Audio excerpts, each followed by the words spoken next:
Hey guys, tonight, forget your heated blankets and central heating.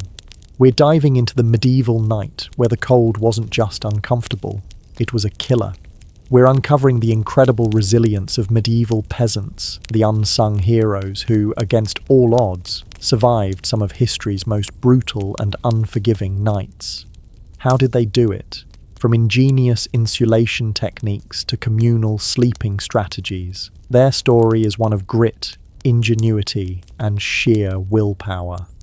So before you settle in, take a second to hit that like button and subscribe, but only if you truly appreciate what we're doing here.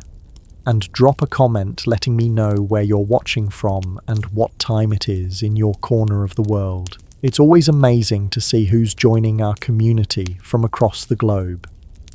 Now, turn down those lights, maybe switch on a fan for that gentle white noise, and let's drift into tonight's exploration together. When you picture medieval times, you probably envision armored knights, lavish banquets, and festive markets.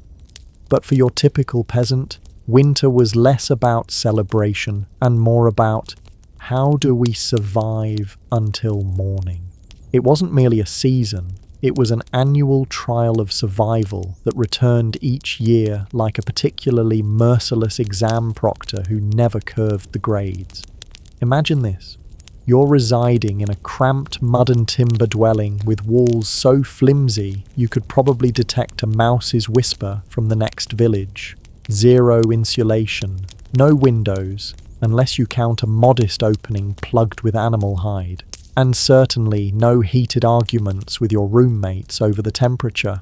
The interior climate of your home typically hovered just a few charitable degrees above whatever Mother Nature was unleashing outside.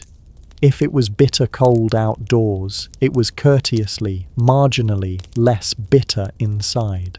Congratulations, nightfall was the cruelest time.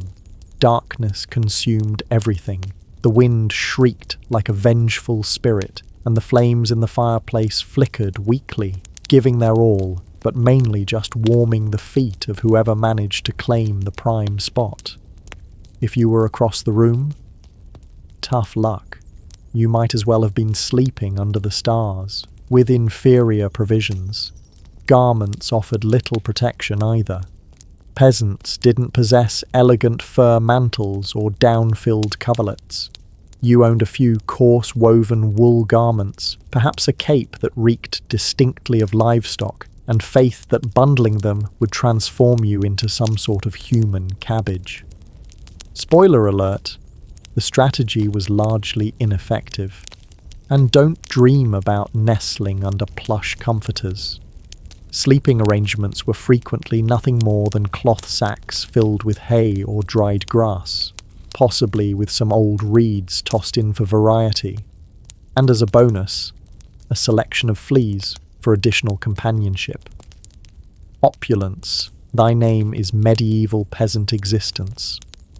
The frigid temperatures weren't merely unpleasant, they were lethal. Frostbite, hypothermia, and outright freezing to death were perpetual threats, particularly for small children and elderly folks. Each dawn that found you still drawing breath was regarded as a small miracle, and frankly, deserving of recognition, perhaps with a slightly less frozen root vegetable for your morning meal.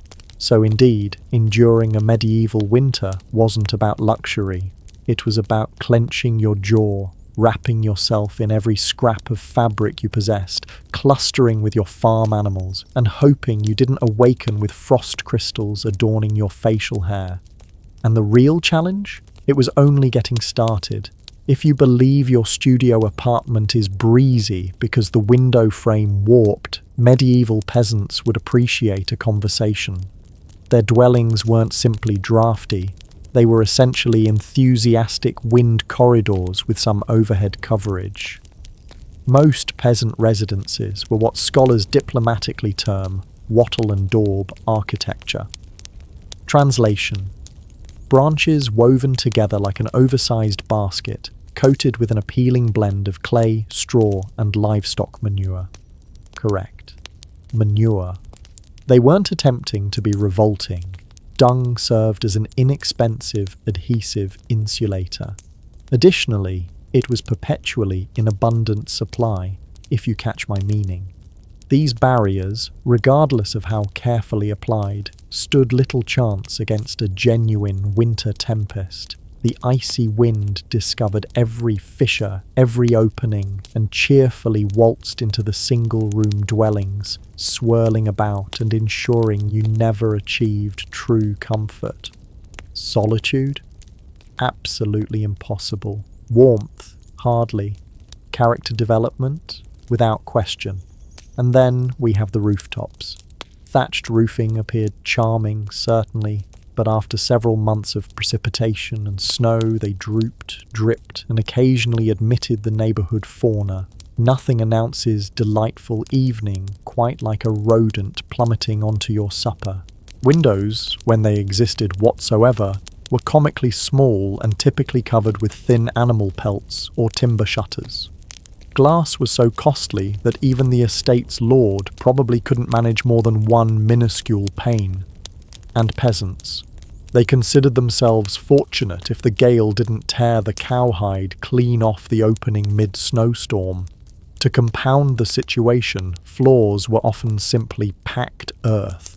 When it rained or snowed heavily, moisture crept up through the soil. So technically, you could claim they featured interior water elements, not that they found it charming.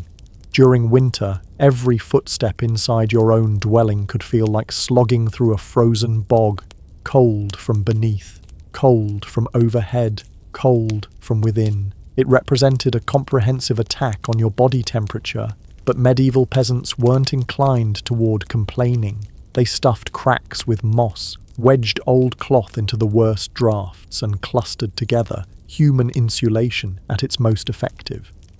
Ingenuity, determination, and a touch of sheep fat smeared onto the walls were frequently the only barrier between them and becoming medieval ice sculptures. Because when your dwelling was crumbling and your finest defense against the weather involved clay and goat fur, well, at least you could find some humor in it, assuming your teeth weren't chattering too violently. As if the bitter air wasn't sufficient, medieval peasants also had to combat a silent adversary creeping from beneath, the frozen earth itself. Floors weren't actually floors in those days. They were simply somewhat leveled sections of soil inside your dwelling. Perhaps, if fortune smiled upon you, someone had scattered some straw or aged rushes to provide the pretense of comfort. But make no error, you were resting one thin layer away from the cold, unforgiving ground. And that cold was merciless. It crept upward from the earth like a malevolent spectre, threading its way through the straw into your bones and directly into your very essence. If you accidentally dropped something onto the floor during a winter evening, congratulations, it had now joined the permafrost. Medieval peasants attempted to wage this grim war through several methods. One approach involved spreading thick layers of straw across the ground. If you could manage it, or more practically, if you could pilfer enough from your neighbor's plot without detection, you might achieve a reasonable insulating layer. But straw compressed quickly, developed mold even quicker, and contributed an additional crackling soundtrack to your already wretched nights. Some dwellings layered dried rushes onto the dirt alternatively. Periodically, they would add fresh rushes on top without removing the old ones. Eventually, this produced a captivating ecosystem of rotting vegetation, fleas, and whatever mysterious creatures chose to take residence. It was essentially medieval floor covering, if your covering was living, somewhat moist, and reeked like a damp hound. Beds, for those fortunate enough to possess them, didn't remedy much. They were typically nothing more than timber frames, stuffed with, indeed, additional straw or hay. Rather than comfortable mattresses, you had jabbing, shifting, rustling layers that offered little protection against the cold emanating from below. Rolling about wasn't about comfort. It was a frantic, clumsy struggle to maintain circulation and prevent freezing half your body. The reality is, medieval peasants didn't defeat the icy ground so much as discover how to exist uncomfortably above it. A restful night wasn't about pleasant dreams or softness. It was about awakening with all your digits still functioning, and if you could accomplish that, well, you were faring better than most. If medieval dwellings had a single champion during winter, it wasn't the ceiling, or the barriers, or even the valiant layers of soil and manure insulation. It was the fireplace, a crackling, persistent fire pit that functioned as the sole genuine protection against the cold, the shadows, and the overall bleakness of medieval existence. At the heart of nearly every peasant dwelling was a basic fire. No fireplace with an elegant stone surround, no proper chimney directing the smoke heavenward. Instead, you had a simple pit or arrangement of stones, some partially burned logs, and sufficient smoke billowing into the room to make you question if you were gradually becoming cured meat. That's correct.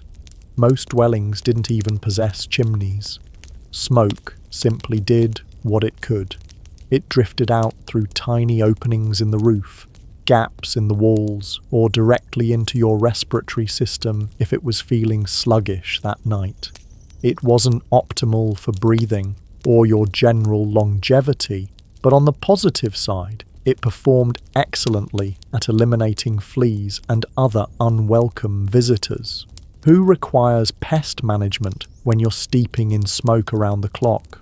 The fireplace wasn't solely about warmth either. It served as the kitchen, the illumination source, and occasionally even the medieval equivalent of entertainment. People gathered around the flames sharing tales, exchanging gossip, or simply gazing into the fire. Because honestly, there wasn't much alternative after nightfall. Maintaining the fire wasn't merely a pleasant notion, it was essential. Allowing the fire to extinguish at night was like posting an invitation for the cold to enter and complete its work. Furthermore, rekindling a fire in winter wasn't as simple as lighting a match. You had to manage with flint, steel, tinder, and more desperate appeals than you'd ever made previously. Everyone in the household had a responsibility, feeding the flames, monitoring the coals, adding peat, twigs, or, if you were fortunate, a valuable piece of seasoned wood.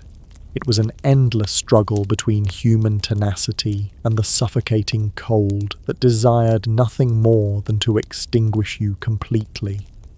The fireplace didn't ensure survival, but without it, survival was utterly hopeless. It was a smoky, flickering, often inadequate little fire, but during a medieval winter, it was the pulsing heart of hope. If there was one thing medieval peasants dreaded more than depleting their ale supply, it was allowing the fire to die out overnight. Without that warm, glowing lifeline, the cold would infiltrate faster than a revenue collector following harvest. And in the depths of winter, reigniting a fire from nothing wasn't just troublesome, it could be fatal. Matches hadn't been invented yet. Lighters? Keep dreaming. Rekindling a fire required striking flint and steel together, hoping for a single valuable spark, and then nurturing that spark with gentle care and whatever dry tinder you hadn't already consumed days earlier. Picture attempting all this in the bitter darkness, half-conscious with numb fingers. Now include a ravenous wolf crying in the distance for additional encouragement. So peasants became clever. They banked the fire. No, not in a comfortable investment account. Banking meant carefully covering the embers under a heap of ash just before sleep. The ash functioned like a covering, insulating the glowing coals and maintaining them alive, just barely, until dawn. If you executed it correctly, you could walk over at daybreak, disturb the pile slightly, add fresh timber, and presto, fire without the frostbite. But if you executed it incorrectly, well, let's simply say mornings became significantly colder, and significantly more irritable. Fire banking was a skill transmitted from parent to child like a treasured family formula. Everyone possessed their own little tricks. Some claimed use only dry ash. Others maintained a touch of moisture was essential. Some compressed the embers tightly. Others allowed them to breathe. You could virtually initiate a medieval dispute just by proposing a superior fire banking technique. It was the ancient equivalent of debating grilling methods, just with somewhat higher survival consequences. Sometimes banking the fire wasn't sufficient. A screaming wind might slip through a gap and extinguish it regardless, or a clumsy sheep might blunder into the hearth. Indeed, it occurred. That's why some households took shifts rising in the night to inspect the coals, essentially the medieval equivalent of sleepwalking to the heating control. Ultimately, fire banking was less about conquering nature and more about purchasing just a few additional precious hours of warmth. And if you awakened to even a single surviving ember, that was your triumph right there, and sufficient to confront another day of fighting the cold. In medieval times, the expression, "the more the merrier," wasn't just about celebrations. It was a winter survival strategy. When the fire flickered and the freezing winds shrieked through every gap, there was one reliable source of warmth, one another. And if that meant sleeping shoulder to shoulder with your entire family, neighbours, livestock, and possibly a very bewildered goose, so be it. Forget about individual space. Privacy wasn't even a notion. On the most frigid nights, the objective wasn't comfort. It was, don't awaken frozen to the ground. Entire families crowded into the warmest section of the house, wrapped in whatever fragments of fabric they could locate, and formed what could best be described as a frantic, snoring human casserole. Younger children wedged in between parents, grandparents nestled under the outer layers. And if Cousin Beatrice appeared unexpectedly, well, there was always space for one more. If you were fortunate, you managed to sleep in the centre, where body heat radiated from all directions. If you were unfortunate, you were on the perimeter, the medieval equivalent of sleeping beside the entrance of a freezer. And pity the person who shifted too much during the night. You move once to get comfortable, and suddenly you've pushed Aunt Gertrude into the freezing draft by the wall. Congratulations. You're now the family scoundrel. Sometimes even bedding was shared, a communal straw mattress that gradually compressed under the nightly weight of multiple generations. And because cleanliness wasn't exactly earning any accolades back then, let's just say it wasn't the most aromatic sleeping arrangement. But hey, when it's you versus frostbite, you cease being selective. Body heat wasn't just pleasant, it was tactical. Some medieval manuals even suggested deliberately positioning the strongest, warmest people on the exterior of the group, like human barriers against the cold. Infants and frail elders were nestled deep in the centre, treated like the precious little heat sources they were. This wasn't just about survival, though. Over time, it became part of daily existence, part of family connection. Long winter nights clustered together led to storytelling, singing, and undoubtedly some very intriguing conversations muffled under a shared wool covering.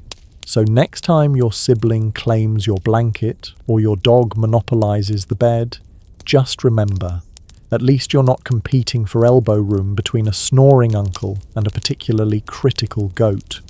If you thought modern housemates were a challenge, medieval peasants would like to introduce you to their winter companions: cattle, goats, swine, chickens, basically anything with a heartbeat and a little bit of body heat.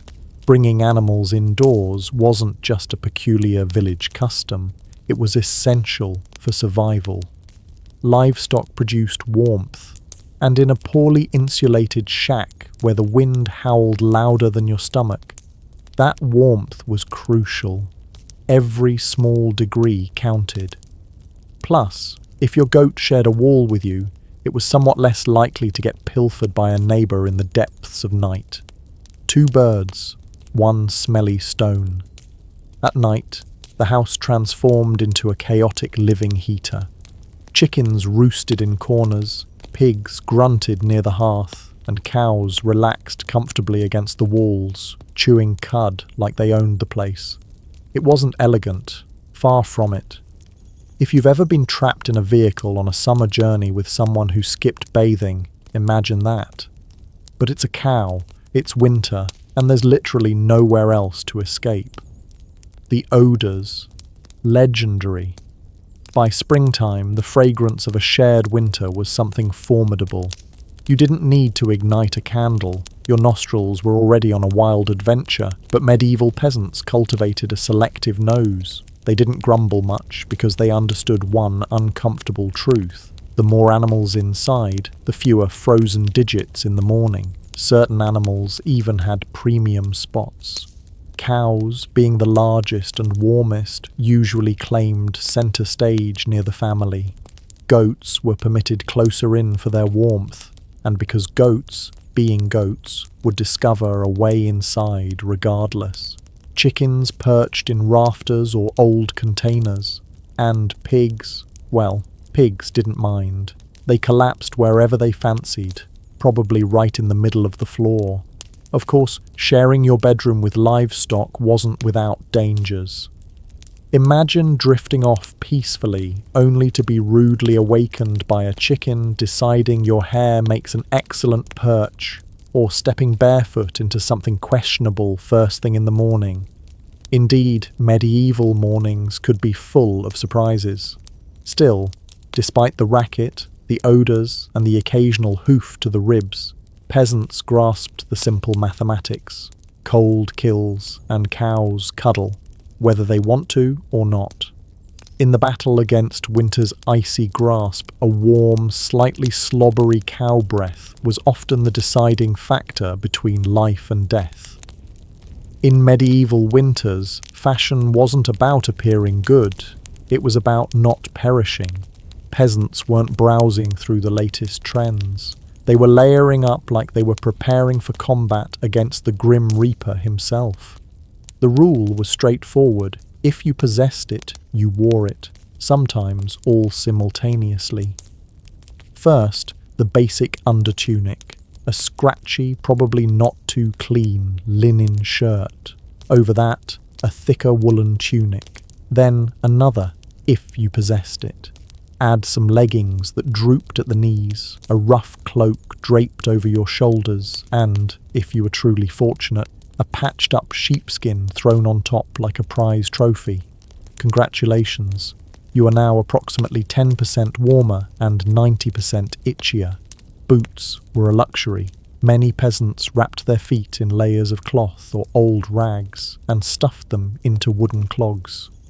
If the cold still penetrated through, well, you just added another rag and hoped you didn't lose a toe. And forget about washing all these layers.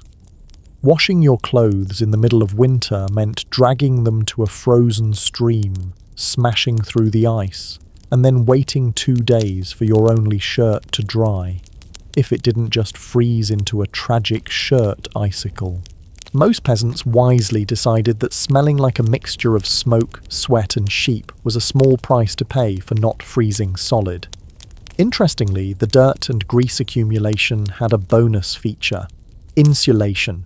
That grimy layer trapped body heat. It was like a medieval thermal jacket, just smellier and far less socially acceptable today. Hats, scarves and gloves were treasured possessions. A simple woolen cap could mean the difference between making it through the night or waking up with your hair frozen to the wall. Gloves were often handmade from whatever scraps of leather or fabric people could gather, sometimes looking more like pitiful puppet costumes than anything fashionable. Children were especially bundled until they resembled overstuffed potatoes waddling awkwardly around the house. The goal was to capture as much precious body heat as possible. Style, elegance, never heard of them. Warmth was the real medieval status symbol.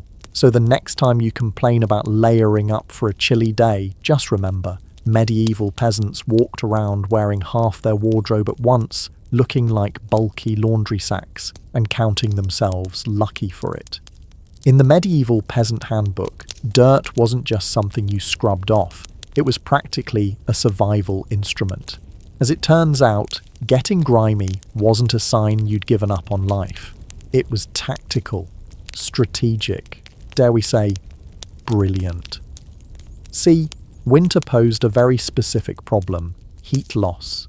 Clean clothes, especially freshly laundered linen, were surprisingly terrible at keeping you warm. They were breathable, sure, but when the air temperature hovered somewhere between hypothermia and instant regret, breathable wasn't exactly a selling point. That's where dirt came in. Sure, you reeked like a goat who lost a wager, but guess what? You were warm. In fact, some medieval folks believed that washing yourself too frequently in winter could actually make you ill. Better to maintain that protective sacred filth barrier intact. Bathing was uncommon, laundry even more uncommon, and soap, when it existed, was saved for serious occasions, like when the bishop appeared, or maybe right before you perished. Adding to the strategy, peasants layered their clothes without changing the ones underneath. You just tossed your new layer on top of last month's. Eventually, you became a walking archive of the past 6 weeks, every stain telling the heroic story of that one time I slipped in the mud but didn't perish. To outside observers, medieval peasants might have looked and smelled like they had completely abandoned hygiene. But the peasants knew better. That grimy, crusty tunic was a thermal barrier against death by frostbite. It wasn't elegant, but neither was freezing to death because you wanted to smell like flowers. Besides, in a world where literally everyone reeked to high heaven, you weren't offending anyone. Nose blindness was practically a way of life. So yes, in medieval winters, filth wasn't failure. It was fashion. It was function. And if you had a thick, greasy outer layer by February, you, my friend, were succeeding at life. If you thought medieval peasants spent their winters nestled into plush feather beds with embroidered quilts, think again. The reality was a bit more primitive. And by primitive, I mean, let's sleep on a pile of dead plants and hope for the best. Beds in the medieval peasant world were usually a rough wooden frame, if you could afford one, covered with a big sack stuffed full of straw, hay, or old rushes. That's it. No memory foam, no orthopedic support, no luxury hotel experience. Just a crunchy, lumpy, slightly pokey mess that smelled faintly of barnyard and regret. Every toss and turn in the night brought a delightful soundtrack of crinkling straw and the occasional sharp jab from a rogue stork. Some peasants even skipped the wooden frame altogether and just threw the straw straight onto the dirt floor, creating a luxurious ground-level sleeping experience that modern lifestyle gurus would probably rebrand as earth-connected slumber. The straw mattresses weren't just uncomfortable, they were temporary. Over time, the straw compressed, grew mouldy, attracted bugs, and generally turned into a biological hazard zone. Changing the straw was a major event, usually done a few times a year if you were diligent, or whenever your bed started actively moving without your permission. Rushes were a popular alternative. These long grasses were spread thick on the floor, sometimes mixed with herbs like lavender or rosemary to mask the overwhelming livestock aroma of daily life. Fresh rushes smelled lovely for about a day. After that, they became part of the muddy, trampled landscape inside the house, blending seamlessly with dirt, food scraps, and whatever else wandered in. And let's not forget the bedfellows. Fleas, lice, and other charming critters loved straw bedding almost as much as the peasants did. If you woke up scratching more than you slept, congratulations. You were living the authentic medieval experience. Despite the hardships, these humble beds were lifesavers. Piles of straw provided a crucial insulating layer against the frozen earth, and clustering together atop them created pockets of shared body heat. Medieval central heating at its finest. So next time you sink into your soft, supportive mattress, just remember, somewhere out there, a medieval peasant is looking down at you from history, grinning through a mouthful of missing teeth and saying, "Must be nice." When you live in a house made of sticks, mud, and optimism, you quickly learn that winter breezes aren't just a nuisance, they're personal attacks. Medieval peasants didn't just fight the cold from the outside, they fought it from inside their own homes, armed with nothing but whatever they could cram into the cracks. And trust me, there were plenty of cracks. Walls warped, mud crumbled, thatch sagged. The cold seemed to discover new places to sneak in every night, like a mischievous spirit with a vendetta. Sealing up the house became an art form. Peasants stuffed gaps with moss, straw, scraps of old cloth, bundles of dry grass, and sometimes even animal hair. If it was soft, squishy, or vaguely insulating, it was jammed into a hole somewhere. Some particularly determined souls daubed extra layers of mud and dung over the outside of their walls as an annual winter project. Imagine standing there in freezing weather, slapping cold manure onto your own house while muttering, "This is fine, this is luxury," because in a way, it was. Roof leaks were another battlefield. Thatch, while cheap and plentiful, wasn't exactly waterproof, especially after a few seasons of rain and snow.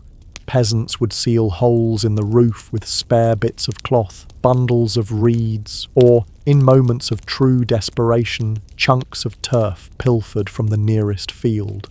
Every home eventually started to resemble a slightly sad patchwork quilt made by someone who abandoned the project halfway through. Doors, windows, if you possessed them, you were fortunate. But even then, they were little more than wood planks hung by iron nails and sheer determination. Window holes were often covered with animal hides or thick cloth soaked in animal fat to block out the worst drafts and add a bonus aroma of mystery meat to the living space.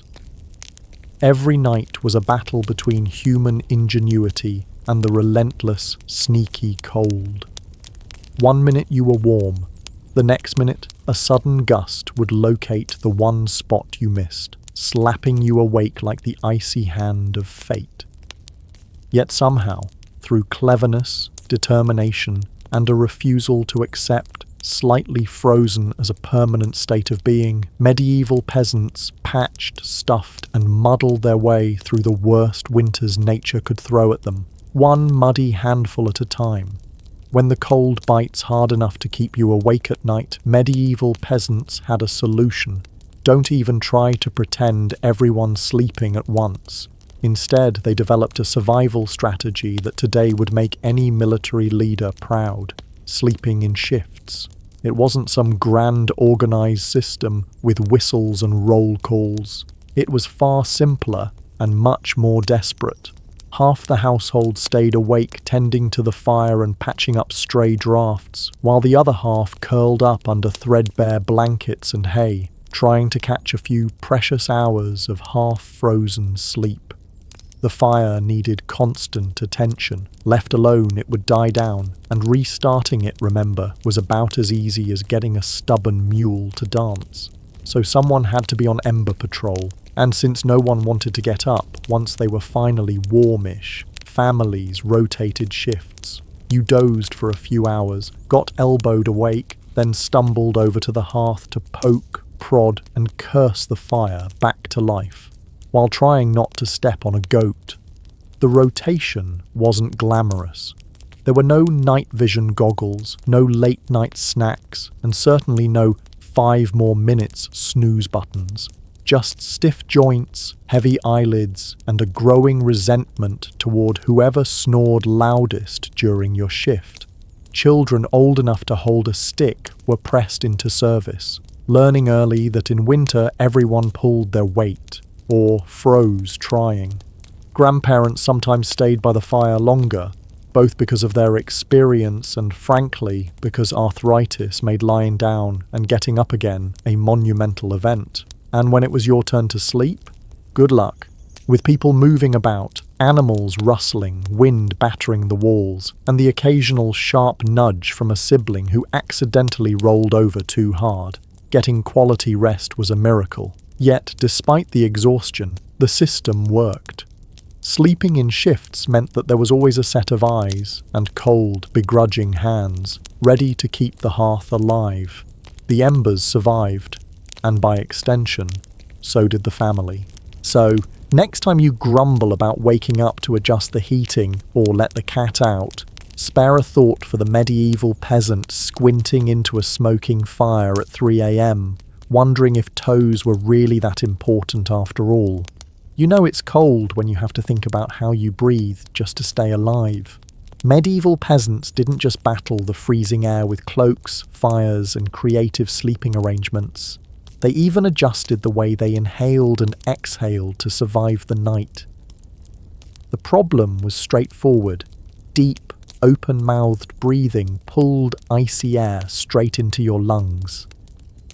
In a world where pneumonia could kill you faster than you could say, "Hail Mary," that was a risk nobody wanted to take. So peasants learned the art of what you might call survival breathing.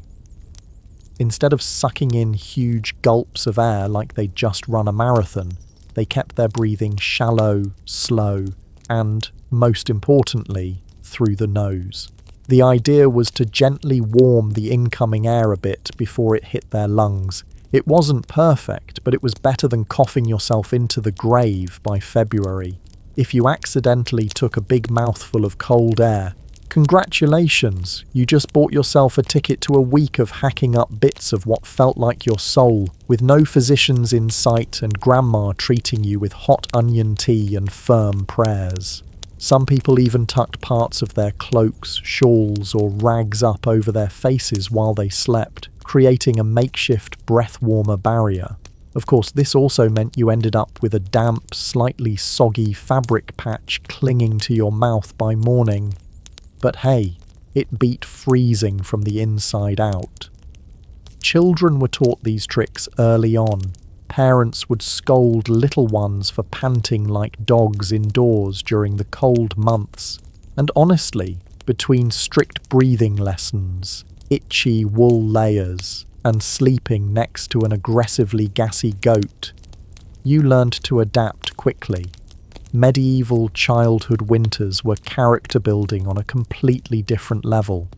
At night, nestled into straw bedding under piles of cloaks and next to a gently steaming cow, breathing became an art form. Slow, steady, nose only, and as minimal as humanly possible. Like some grim medieval version of a meditation retreat, only with more frostbite and fewer inspirational quotes. In the grand survival playbook, it wasn't the flashiest strategy, but it worked.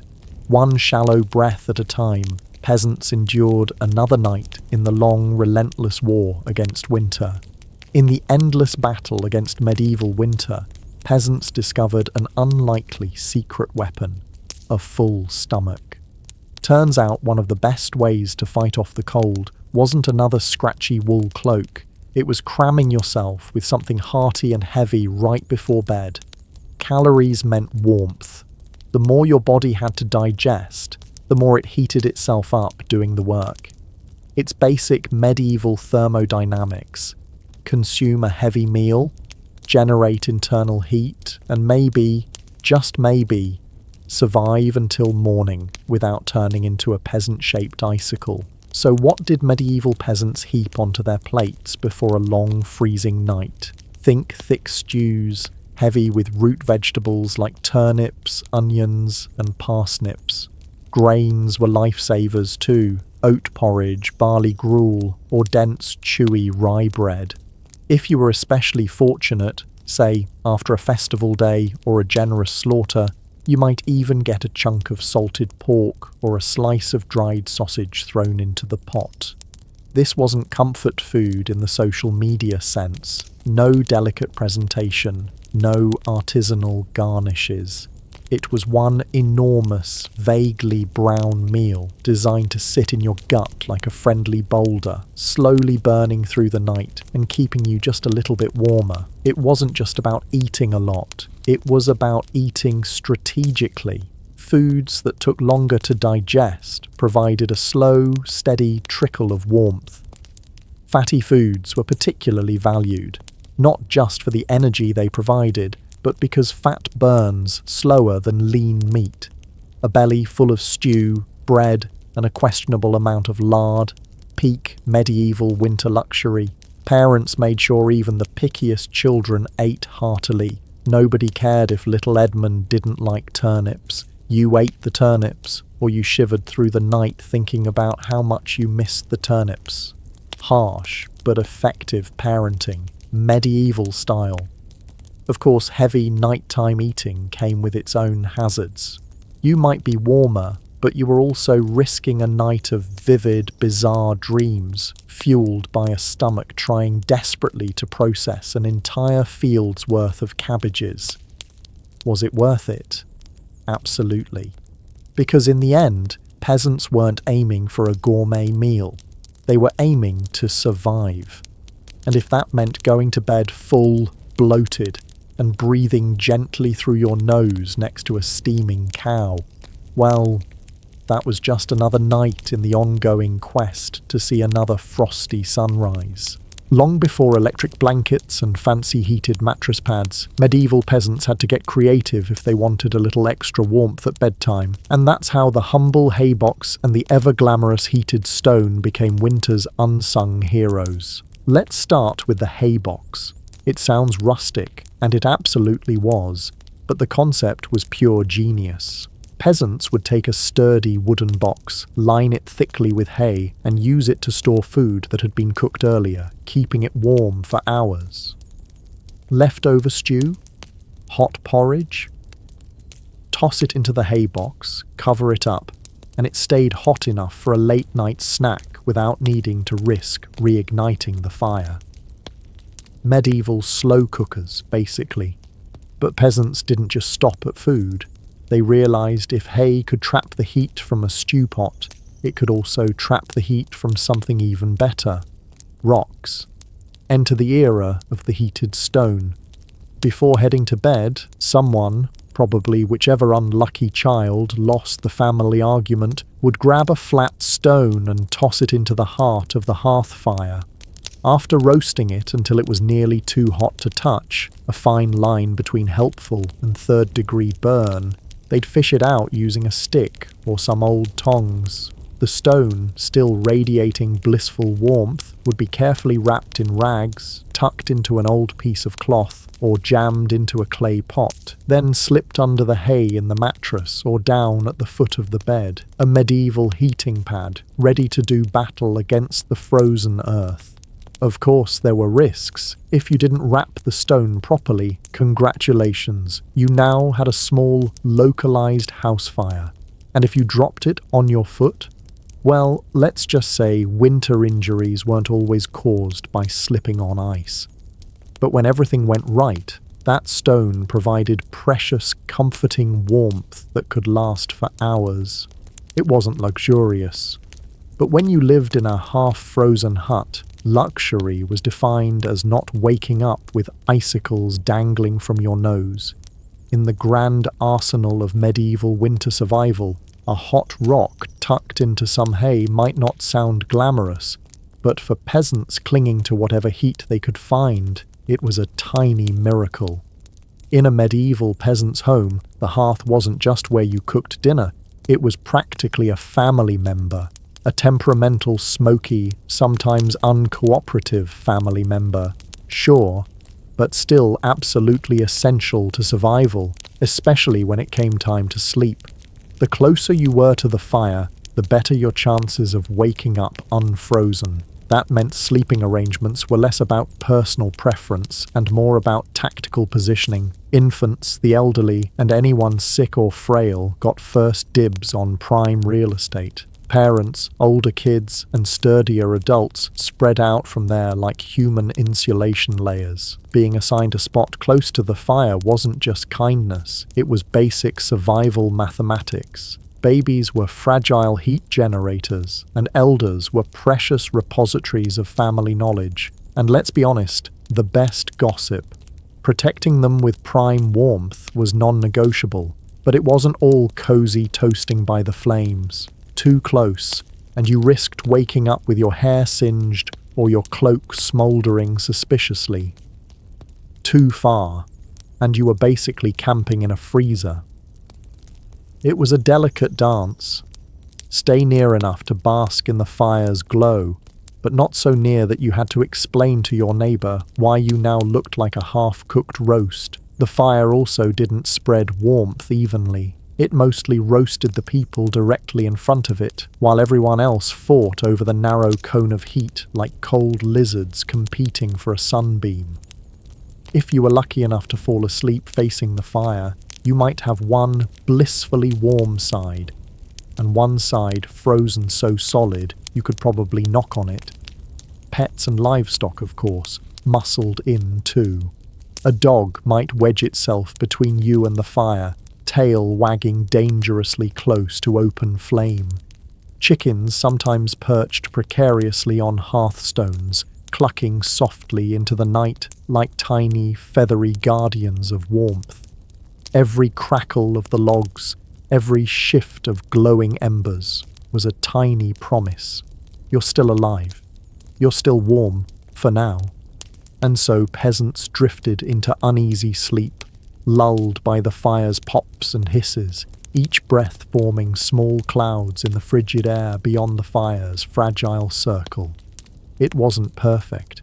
It wasn't comfortable, but it was life, clinging to warmth by a thread of glowing coals.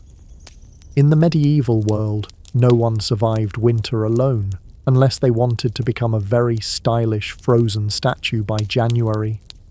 Survival wasn't just a family affair, it was a village endeavour, a messy, muddy, loud collaboration where everyone's warmth and life depended on everyone else. The peasants knew that in the depths of winter, a strong fire and a pile of hay could only do so much. If your neighbour's house went dark, you noticed.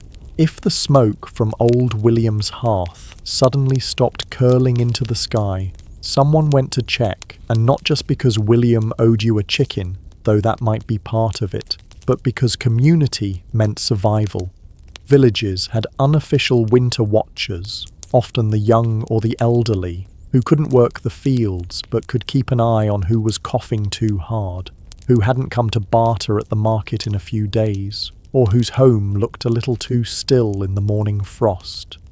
These people were the medieval version of community patrol, minus the reflective vests, plus a lot more sheep. If a family's fire went out, it was a near emergency. A good neighbour would rush over with a glowing coal bundled in rags, or better yet, invite them into their own smoky, overcrowded hut for the night. Yes, it meant squeezing an extra 4 bodies into an already cramped space, but it was better than finding frozen friends come spring thaw. Communal food stores played a role too. During especially brutal winters, villages sometimes pooled their last salted meat, grain, and dried vegetables. It was grim charity, no one had much, but a few communal meals could be the difference between staggering into spring or not. Even children understood the stakes.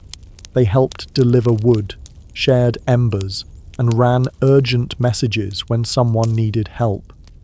No one was too small or too tired when winter came knocking. Sure, medieval villages weren't all sunshine and hugs.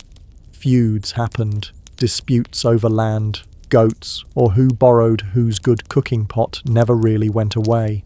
But when the nights grew deadly cold, old grudges were often quietly shelved. After all, a rival was still worth saving. because tomorrow it might be you needing rescue. In the icy heart of winter, the village became one big, stubborn family, sometimes dysfunctional, often hilarious, always fiercely determined to survive together. One muddy boot, one crackling ember, one frozen smile at a time. When medieval peasants faced the merciless cold of winter, they didn't just pile on cloaks or stoke the fire. They prayed.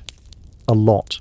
Because when the wind shrieked like wolves outside your paper-thin walls and the fire shrank into sullen embers, you wanted every possible advantage, including a little divine intervention. Faith wasn't just a Sunday affair back then, it was woven into every frozen breath. Before crawling under layers of straw and scratchy wool, families would kneel together, offering up hurried prayers to keep the fire burning, the roof intact, and their toes attached by morning. Saints became more than distant holy figures. They were winter's frontline defense. Saint Blaise, for instance, was called upon to protect against throat ailments, not a minor concern when one mouthful of icy air could land you coughing up your soul. St. Nicholas wasn't just the jolly gift-giver of later legend, he was also asked to protect households from sudden ruin during the lean, deadly months. Superstitions wrapped themselves snugly around daily survival. Some families sprinkled a little holy water near the hearth before sleeping, hoping it would protect against evil spirits, or at the very least, mischievous draughts. Others marked doorways with blessed chalk after certain feast days, pleading for warmth and luck to find their way inside. Candles played a role too. Special vigil candles, often blessed by the local priest or the most pious old woman in the village, were sometimes kept burning throughout the night, a flickering plea against the cold darkness clawing at the walls. And of course, no serious winter prayer session was complete without a few promises. Dear Lord, if you just get us through this night, I swear I'll be kinder to my neighbour, even the one who keeps pilfering our turnips. Faith wasn't some abstract comfort. It was a daily, urgent conversation. The peasants weren't asking for luxury, just survival, a little heat, a little food, and one more day to muddle through until spring broke the frozen grip on their tiny villages. It was simple, raw hope, whispered into the smoky rafters, tangled in breathless prayers, and tucked under itchy blankets that somehow carried them through the endless, merciless nights of winter. For all the ingenuity, prayers, and determination medieval peasants threw at winter, the truth was chilling. Sometimes it wasn't enough. And when winter won, it didn't just take a few unlucky souls. It took entire families, whole villages, vanishing them into silence beneath a heavy shroud of snow and ice. Some winters were particularly brutal, like the infamous Great Famine Winter of 1315, when rains destroyed crops, livestock starved, and freezing temperatures turned an already harsh existence into a slow, grinding disaster. People were so desperate that stories whispered of eating shoe leather, bark, and, in the most horrifying cases, each other. Failure to keep the fire alive wasn't just an inconvenience. It was often a death sentence. Without the hearth's meagre warmth, families huddled together for the final time. Neighbours would sometimes stumble across whole households in spring, bodies still locked in one another's frozen embrace, as if trying to share just a little more heat until the very end. Houses themselves could collapse under the weight of heavy snow or battering ice storms. A roof giving way in the middle of a frozen night wasn't just catastrophic, it was often fatal. Dragging yourself through thigh-deep snow to beg shelter from neighbours wasn't a guarantee either, especially if those neighbours were already stretched to the breaking point. Disease loved the cold too. Starvation weakened the body, and cramped smoky homes turned into breeding grounds for pneumonia, bronchitis, and other deadly infections. A simple cough in December could easily be a funeral by January. And then there was the quiet horror: frostbite. Fingers, toes, even ears blackened and died while still attached to their owners.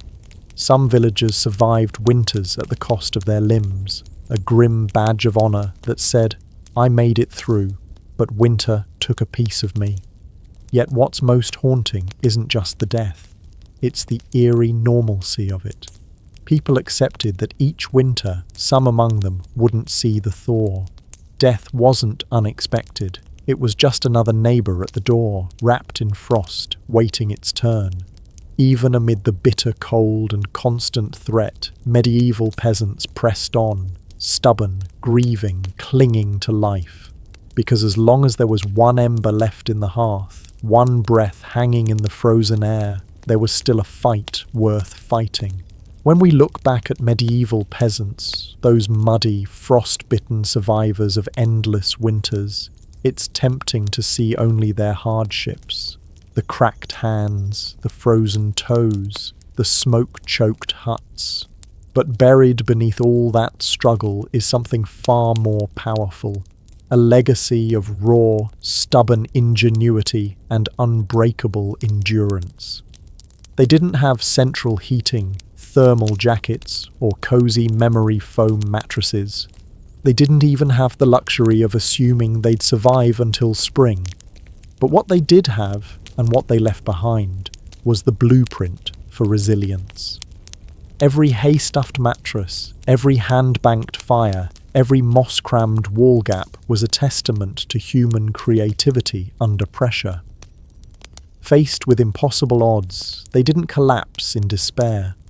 They adapted. They learned from the land, from each other, and from the bitter lessons carved by each harsh winter. Their communities were built on more than shared land. They were built on shared survival. They taught each other to watch over the sick, to pool resources when food ran low, to trust that helping a freezing neighbor today meant someone might help you tomorrow. They lived by the understanding that no one beats winter alone. Their faith, too, was a kind of endurance. They wove prayers into their daily lives, not just out of fear, but out of hope. Fragile, determined hope that tomorrow might be a little warmer, a little brighter. Hope that after 100 dark nights, spring would come again, and life would find a way to push through the frozen ground. And somehow it did, because of their sacrifices, because of their unglamorous victories, surviving one more night, one more storm, future generations thrived. Bit by frozen bit, they pushed humanity forward, enduring winters their ancestors could barely survive, until warmth and comfort became common expectations instead of distant dreams. Their blood, sweat, and ingenuity are woven invisibly into the lives we live now. Every cozy blanket, every warm house, every lazy winter evening spent sipping tea under soft lights. All of it is the end result of countless medieval peasants refusing to give in to the cold. So the next time the wind howls outside your double-paned window, maybe spare a thought for them. The nameless, fearless ones who turned shivering survival into a living legacy. One ember, one breath, one determined heartbeat at a time. Anne Boleyn didn't come into the world with a crown on her head or armies at her feet. Born around 1501, likely at Blickling Hall or Hever Castle, she was the daughter of Thomas Boleyn, an ambitious diplomat, and Elizabeth Howard, a noble woman with powerful family ties. In the grand scheme of Tudor society, Anne's birth barely stirred a ripple. Yet from these modest beginnings, something extraordinary was taking root, a life that would one day shift the course of English history. From an early age, Anne was set apart, not by her wealth, but by her mind. She was clever, spirited, and by all accounts, magnetic. Recognizing her potential, her family sent her abroad to the continent, where her education truly began. First, she served Margaret of Austria in the glittering court of the Netherlands, an experience few English girls could dream of. There, Anne absorbed the art of diplomacy, refined manners, and the subtle dance of European politics. But it was in France that Anne's brilliance was truly polished. She spent years in the sophisticated courts of Queen Claude and Queen Marguerite of Navarre, learning the language of influence, elegance, flirtation, wit. While other young women perfected their embroidery, Anne mastered conversation, intrigue, and the art of commanding attention without ever seeming to seek it. By the time she returned to England in the early 1520s, Anne was something rare, a woman who could rival the sophistication of continental courtiers while carrying the ambition of a rising English house. She wasn't a classic beauty. Even her admirers admitted as much. But she was compelling. Dark eyes that sparked with intelligence, a quick musical voice, a way of moving that suggested purpose just barely concealed beneath layers of courtly grace. Anne didn't just enter rooms, she transformed their gravity. At a time when a woman's fate was often sealed by birth and marriage, Anne refused to drift quietly into obscurity. She had seen the power that charm and intellect could wield in foreign courts, and she intended to use that knowledge at home. Anne Boleyn was still a young woman then, clever, ambitious, untested, but history was already beginning to stir around her. The girl who returned to England was no longer just Thomas Boleyn's daughter. She was a player in a larger game, one that would soon engulf the crown itself. When Anne Boleyn returned to the English court, she was unlike anyone the nobility had ever seen. In a world full of pale-faced, modest English roses, Anne was a tempest, electric, unpredictable, impossible to ignore. Her dark hair, bold eyes, and quick, sharp wit set her apart from the gentle, obedient ladies who filled the court of King Henry VIII. At first, she played the role expected of her, a maid of honour to Queen Catherine of Aragon, but even in the Queen's shadow, Anne's presence glowed like a flame too bright to extinguish. She danced gracefully, spoke French with the fluency of a native, and laughed with a confidence few women dared display. Men noticed, women gossiped. The court buzzed quietly about the striking Boleyn girl. It wasn't long before she caught the most dangerous attention of all, the king himself. Henry VIII was no stranger to flirtation. His court was a playground of whispered promises and secret liaisons. But Anne was different. She didn't swoon at his compliments or fall eagerly into his arms like so many others had. She teased, she challenged, she refused. Henry, a man used to instant adoration, was captivated. The more Anne held him at arm's length, the deeper he fell. Letters passed between them, filled with declarations of love, frustration, longing. Henry offered her the role of royal mistress, the most powerful, unofficial position at court. Anne, astonishingly, said no. She would not be just another conquest, a forgotten mistress lost to time. If Henry wanted her, he would have to make her his wife. It was a gamble so bold that it stunned the court. After all, the king was already married. His queen, Catherine, was beloved by the people and fiercely protected by her nephew, the Holy Roman Emperor. The church itself would have to be defied for Henry to claim Anne. But Anne didn't flinch. She had lived in the courts of Europe, where queens wielded soft power from behind lace fans and painted smiles. She knew ambition was a dangerous game, but it was a game she intended to win. Standing in the candlelit halls of the English court, Anne Boleyn made her choice, not to be merely admired, but to alter her destiny. and England's forever. What began as an intense flirtation between King Henry VIII and Anne Boleyn soon spiraled into a national crisis. Henry wasn't merely besotted, he was obsessed, and in his obsession, he was willing to tear apart everything England had known for centuries. The king's desire to marry Anne hit a small snag, namely, he was already married to Queen Catherine of Aragon. Catherine, dignified and resilient, refused to quietly step aside. She had been Henry's faithful wife for 2 decades, and in the eyes of God and the English people, she was the rightful queen. Divorce wasn't just scandalous, it was almost unthinkable. But Henry was determined. He convinced himself, and tried to convince everyone else, that his marriage to Catherine was cursed because she had once been married to his brother, Arthur. Never mind that the Pope had granted special permission for their union years ago. Henry now insisted that his soul was damned unless he annulled the marriage.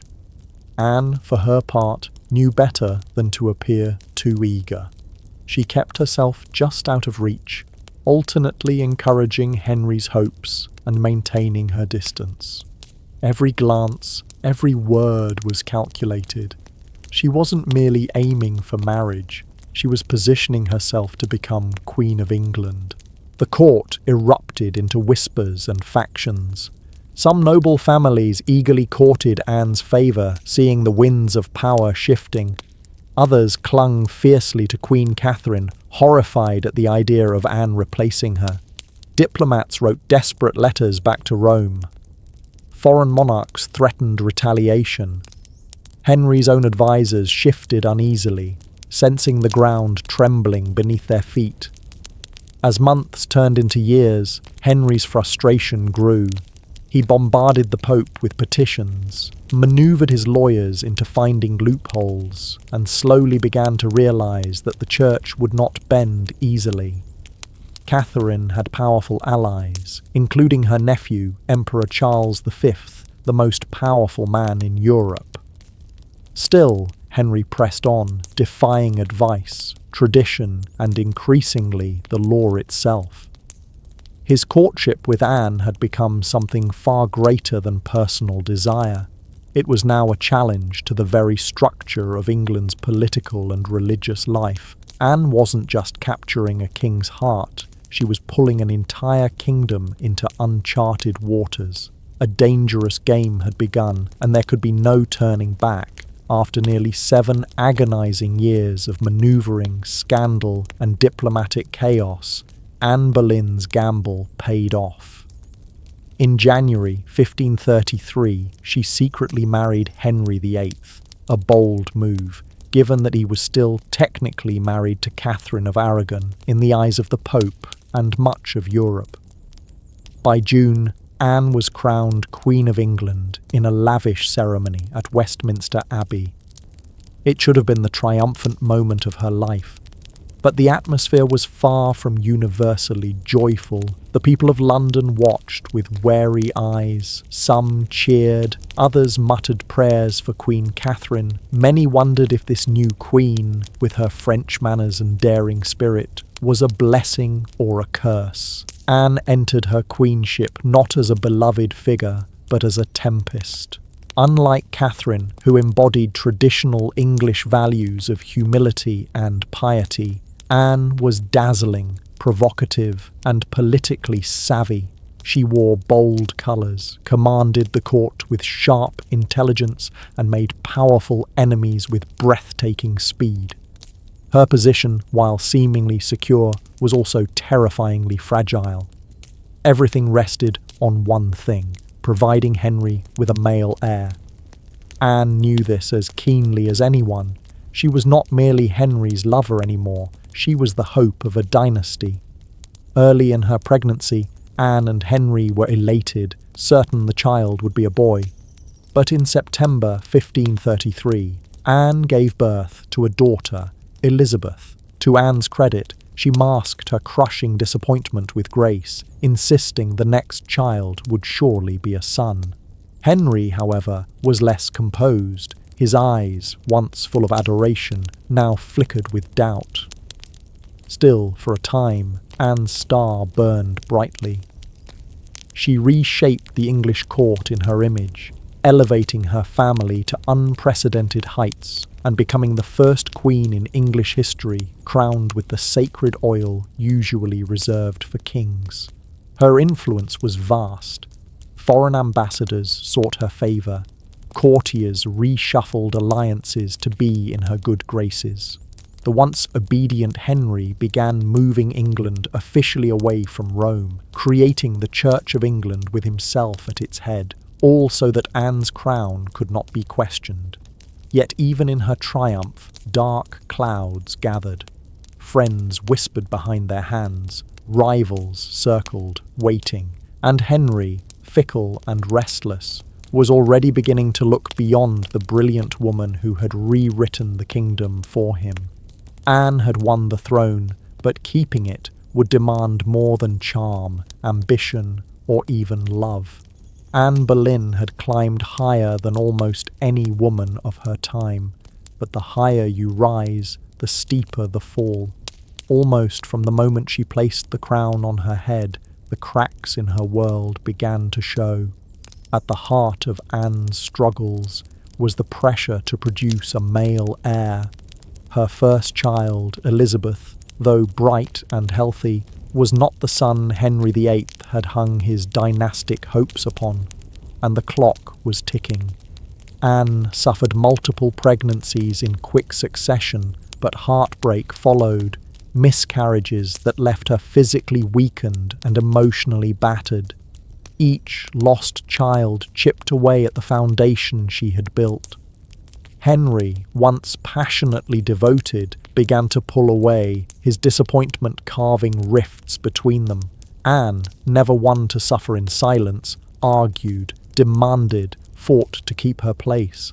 But Henry, a man who prized obedience as much as beauty, grew tired of her sharpness, her defiance, the very fire that had once drawn him in.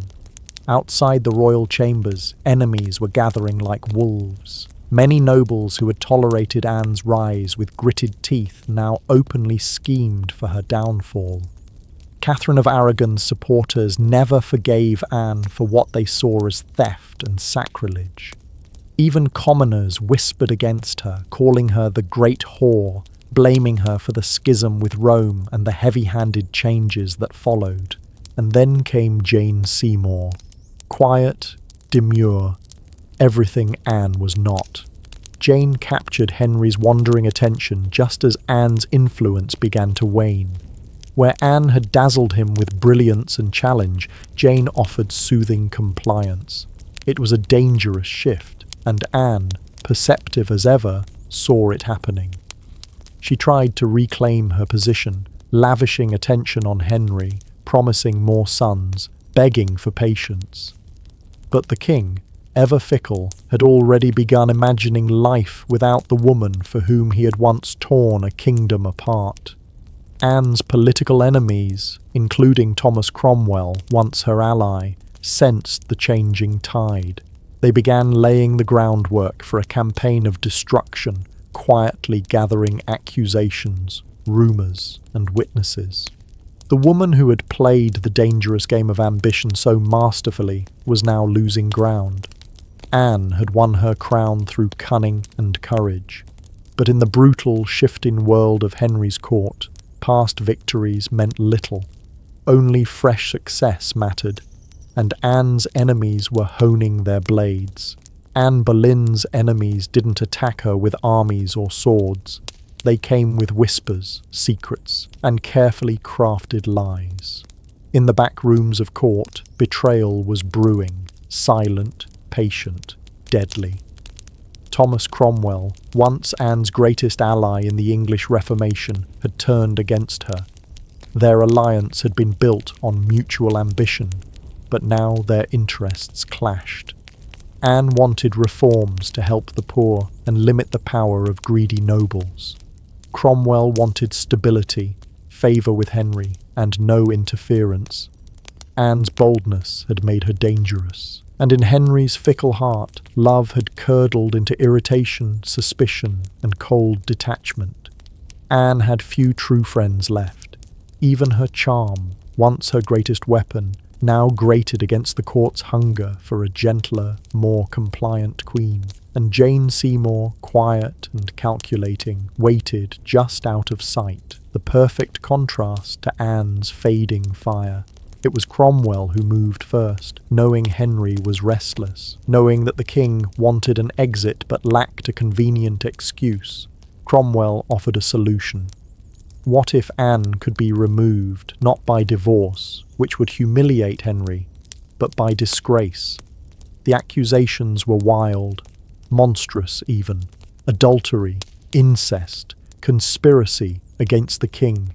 Anne, the proud, brilliant queen, painted as a betrayer, a temptress, a threat to the very crown she once redefined. Cromwell carefully gathered evidence, coaxing confessions under torture, twisting courtly flirtations into damning testimony. Several men, including Anne's own brother George Boleyn, were arrested. The charges made little sense. They were riddled with contradictions and impossibilities. But in Henry Court, truth was whatever the king needed it to be. Anne, sensing the closing trap, fought desperately. She appealed to Henry's memory, to the love they had once shared, but it was no use. The man who had once torn England apart for her now refused to meet her eyes. In May 1536, Anne was arrested and taken to the Tower of London. As the great gate slammed shut behind her, she knew the truth. She was no longer a queen. She was a prisoner, a pawn trapped in the brutal game she had once played so masterfully. Betrayal had sealed her fate, and now, alone in the tower, Anne Boleyn waited for the final move. Anne Boleyn stood in the great hall of the Tower of London, facing a tribunal of nobles, many of whom owed their very titles and fortunes to her rise. Now they sat in judgment, cold and watchful, prepared to erase the woman who had once altered the destiny of England. The charges against her were shocking. Adultery with multiple men, including her own brother George Boleyn, high treason, conspiracy against the king. In another world, such accusations against a queen would have been unthinkable.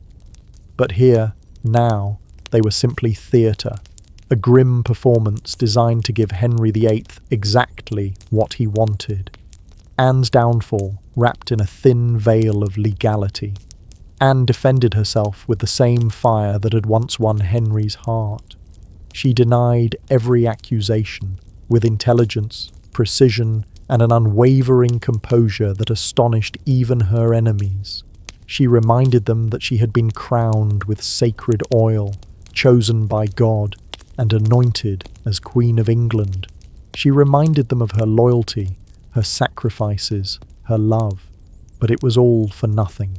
The verdict had been decided long before Anne set foot in the courtroom. The trial was a spectacle for the court and for the people. A public unmaking of a once unbreakable woman. Witness after witness, many coerced or bribed, spoke damning words. Dates and places contradicted each other. Evidence was flimsy when it existed at all. But the truth was irrelevant now. Anne was found guilty. Her brother George and the other men accused with her were sentenced to death as well.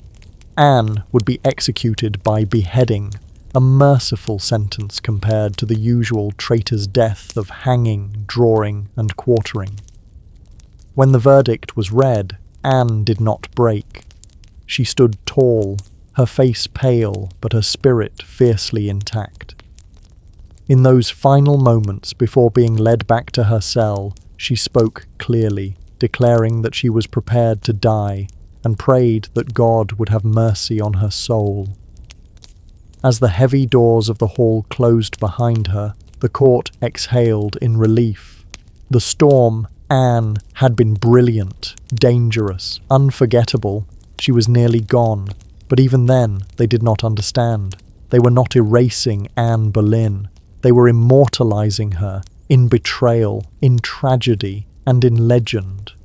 After her trial, Anne Boleyn was returned to the Tower of London, not as the triumphant queen who had once commanded England, but as a condemned prisoner awaiting death. Yet even facing the end, Anne refused to crumble. In the cold, echoing halls of the tower, Anne prepared herself. She spent hours in prayer, kneeling on the hard stone floors, her hands clasped tightly, her voice steady. She confessed to no crimes because she believed she had committed none. She was not afraid to die, she said, but she prayed that her death would bring peace to the kingdom and perhaps mercy to her little daughter, Elizabeth. Her ladies-in-waiting, those few who had remained loyal, wept in private. Anne comforted them instead of the other way around. She joked bitterly at times that she would be remembered as a queen who had lost her head. In her dark humour was the stubborn spark that had made her unforgettable. Henry VIII, meanwhile, showed no sign of mercy. He had already turned his attention to Jane Seymour. Even before Anne's execution date was finalised, Henry was arranging his next marriage. For Anne, this final betrayal from the man who had once torn down a kingdom for her must have been the deepest cut. On May 18th, 1536, Anne was told she would die the next morning. She slept little that night. Instead, she spent her final hours in prayer, asking God for forgiveness for all who had wronged her, and perhaps for herself, for the ambition and pride that had led her here. Henry, with a flicker of royal kindness, had arranged for a French swordsman to carry out the execution, faster, cleaner, less brutal than an axe. It was a small mercy, bought perhaps more for the king's conscience than for Anne's comfort. At dawn, Anne dressed carefully for her final moment. A dark grey gown of damask trimmed with fur, a crimson kirtle beneath, colours of dignity, of sacrifice. She pinned up her dark hair and tucked it beneath a simple cap, ready to face the blade with grace. As the tower's cold morning mist curled around the courtyard stones, Anne Boleyn, queen, mother, survivor, fighter, stepped forward. There would be no tears, no pleas, only a final act of courage in the face of history's judgment. Her end was near, but her story was just beginning. On the morning of May 19th, 1536, Anne Boleyn climbed the scaffold built within the Tower of London's walls. A small crowd gathered, courtiers, guards, a few witnesses, all wrapped in silence, as if even the stone walls held their breath. Anne stood tall, her grey gown fluttering slightly in the cold morning breeze. She looked thinner than she had at court, her face pale but calm. There were no hysterics, no broken sobs. If anything, she faced death with the same fierce dignity that had once brought a kingdom to its knees. She spoke briefly, carefully choosing her final words. She did not accuse, she did not defend herself. She prayed for the king's health and prosperity, the very man who had abandoned her. In those final moments, Anne offered the world not a confession, but forgiveness. Her courage stunned even those who had come to see her fall. The French executioner, brought specially to ensure a swift death, stepped forward. Anne knelt upright, her hands folded in prayer, her eyes lifted toward the heavens. A small white cloth was tied around her eyes. She remained still. The sword flashed once, silent, swift, and Anne Boleyn, queen, mother, history maker, was no more. She was buried quickly in an unmarked grave within the tower grounds, laid to rest in a narrow chest because no proper coffin had been prepared for her. A queen, once crowned in gold, now left to vanish without ceremony. Yet Anne's story didn't end in that cold grave. Her daughter, Elizabeth, the child whose birth had once disappointed a king, would rise to become one of the greatest monarchs in English history, Elizabeth I, the Virgin Queen. Her reign would see the flowering of English art, power, and global influence. A queen who inherited her mother's fierce spirit, sharp mind, and unyielding resilience. Anne Boleyn altered the course of England forever. Her ambition helped trigger the break with Rome and the birth of the Church of England. Her fall showed the world that even queens could be cast aside. Yet through her blood, through Elizabeth, Anne's legacy blazed brighter than any crown she had worn in life. In the end, Anne Boleyn won a kind of immortality, not through her survival, but through her indelible impact on history. By the early 1770s, the American colonies bubbled like a pot left too long over a roaring fire. The relationship with Britain, once seen as the proud mother country, had soured into resentment, suspicion, and growing fury. It hadn't started with tea. Years earlier, the Stamp Act had enraged colonists by placing taxes on everything from newspapers to playing cards. That was followed by the Townshend Acts, taxing essentials like paper, glass, and paint. Each new law, passed thousands of miles away by a parliament in which the colonists had no representation, was like another spark landing in dry brush. At first, the anger showed itself in polite petitions and fiery pamphlets. Colonial assemblies drafted formal protests. Merchants organised boycotts. Writers like Samuel Adams and John Dickinson filled newspapers with passionate arguments about liberty and rights. But as time wore on, frustration deepened into something darker, a slow realisation that Britain wasn't listening. Worse, Britain didn't care. Many colonists clung to the hope that if they just made enough noise, if they just reasoned hard enough, Parliament would repeal the taxes. And sometimes they did. The Stamp Act was famously repealed after loud colonial protest, but every small victory was followed by new legislation, new taxes, new insults. It wasn't about the money, it never really was. The taxes themselves were modest by British standards. What infuriated the colonists was the principle. They were being taxed without consent, treated as subjects rather than citizens, ruled like distant possessions rather than partners. Boston, more than any other city, became the beating heart of resistance. The Sons of Liberty, a secretive, fiery group of patriots, grew louder and bolder. In 1770, tensions exploded into violence when British soldiers fired on unarmed civilians in what became known as the Boston Massacre. Blood had already stained the cobblestones. Trust was a thing of the past. By 1773, the colonies were balancing on the edge. A final insult would tip them into open defiance, and it came not in the form of soldiers, new laws, or armies, but in the quiet, seemingly harmless shape of crates stacked with tea.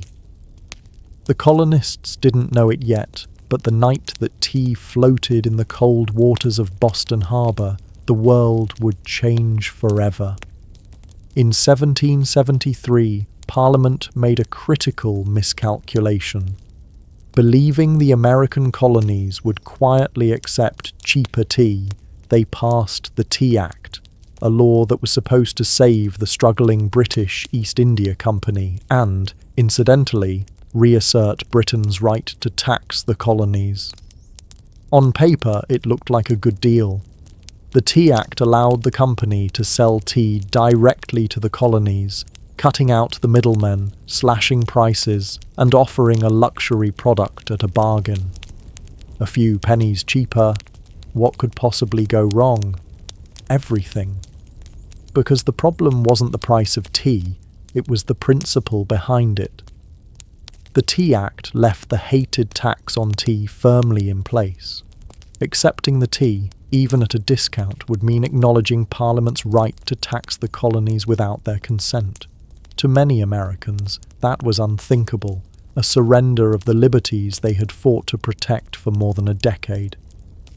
The news of the Tea Act spread like wildfire through the colonies. Merchants fumed. They saw their livelihoods threatened by a monopoly that would crush local trade. Patriots raged at the hidden message. The Crown still believed it could do whatever it pleased. In Boston, the reaction was especially fierce. Already a city scarred by the Boston Massacre and years of economic hardship, Bostonians recognized the Tea Act for what it was, a trap disguised as a bargain.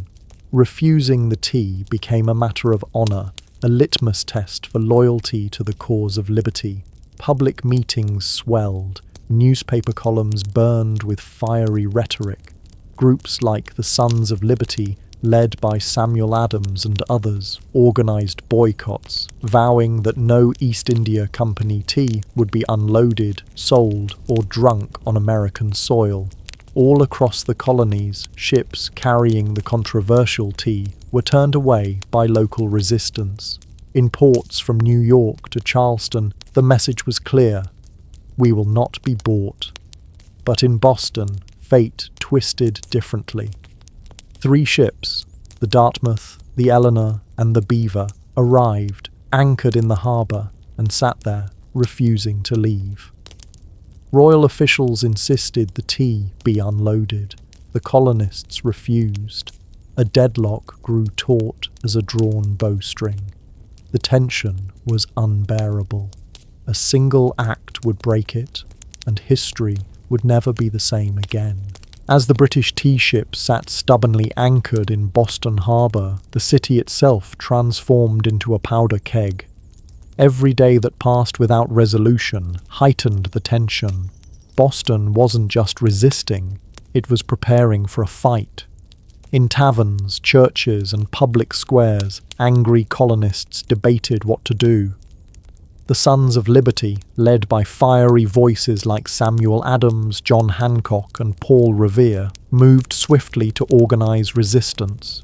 They posted public notices calling on citizens to boycott British tea and held raucous meetings that swelled with farmers, artisans, and merchants alike.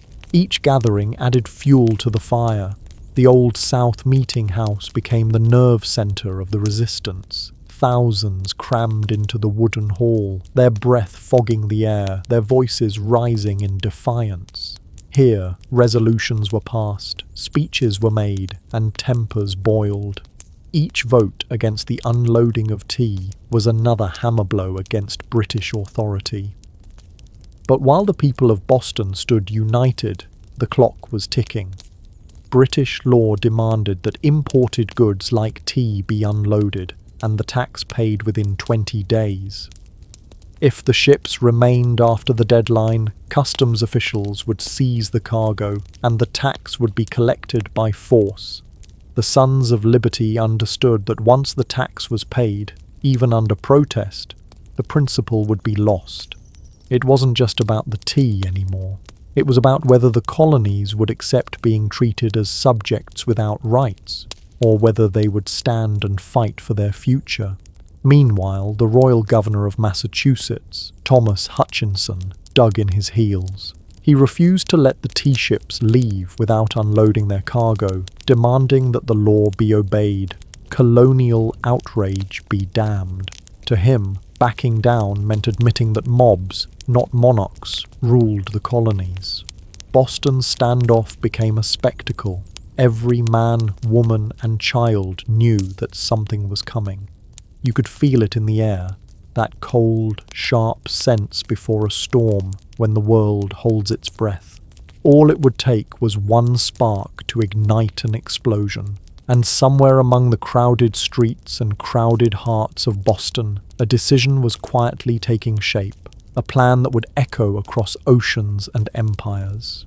December 16th, 1773, dawned grey and cold over Boston, a city poised on the edge of history. For nearly 3 weeks, the tea ships had sat in the harbour like ticking bombs. Now, the final deadline had arrived. According to British law, The tea had to be unloaded and the tax paid within 20 days of a ship's arrival. If it wasn't, customs officials could seize the cargo and British troops could be called in to enforce the law. Everyone knew it. Everyone knew what was at stake. If the tea came ashore, the principle was lost. If the colonists allowed it, even once, their cause, their claim to rights and liberty, would unravel. That morning, thousands of Bostonians and nearby colonists packed into the Old South Meeting House, the largest building in town. Some had walked miles through the icy countryside to be there. The meeting was so crowded that men spilled out into the streets, straining to hear the fiery speeches echoing through the halls. Samuel Adams, the iron voice of rebellion, presided over the gathering. Speaker after speaker rose to denounce the Tea Act, to cry out against tyranny, to urge immediate action. But even among the defiants, uncertainty hung heavy. What could be done without sparking outright war? How could they stop the tea without opening the floodgates to brutal retaliation? As the afternoon wore on, riders galloped in with grim news. Governor Thomas Hutchinson remained unmoved.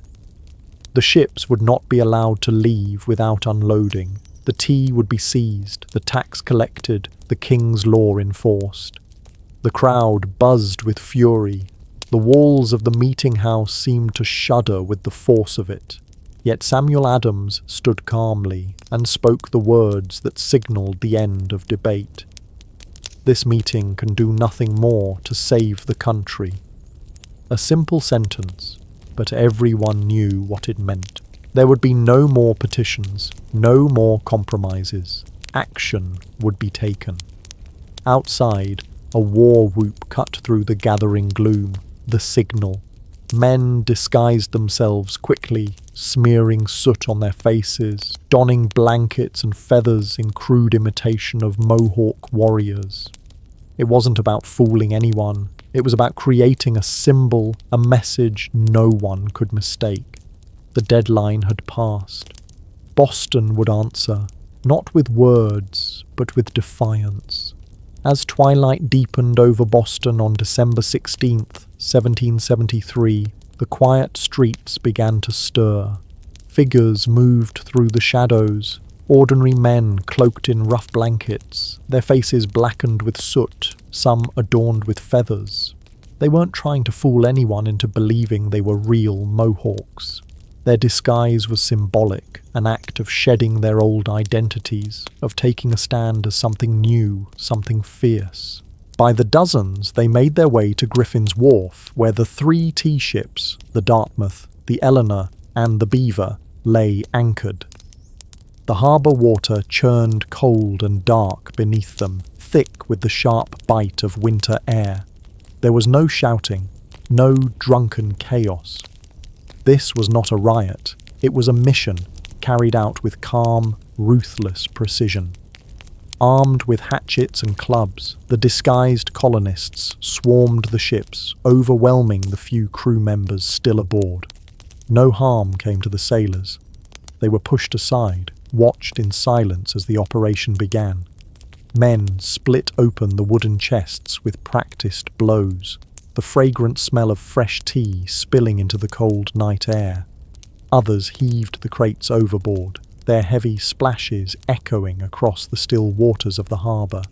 Chest after chest, 342 in total, was broken and dumped until the black water swirled with thousands of pounds of tea leaves. Spectators watched from the wharf, silent and awed. British guards stationed nearby made no move to intervene. Whether from confusion, sympathy, or fear of escalating violence remains unclear. Some accounts suggest that even among British loyalists there was an understanding. Something had shifted, and there would be no stopping it tonight. The discipline was extraordinary. No cargo was stolen. No one raided the ships for valuables. Only the tea, the hated symbol of British oppression, was targeted. In a town where hunger and hardship were daily realities, the men could have easily turned the protest into an excuse for looting. They did not. When it was over, the harbour resembled a great swirling cauldron filled with torn chests and soaking tea leaves. The smell of the sea mixed with the sharp tang of smashed tea, filling the night air with a strange, bittersweet scent. The work was done silently. The men disappeared into the night, vanishing into the alleys and back streets of Boston. They left behind no names, no leaders, no claims to fame, only the unmistakable mark of revolution. As the last broken crates bobbed in the dark water, Boston stood still, almost holding its breath. The Boston Tea Party wasn't a riot, a brawl, or a drunken spectacle.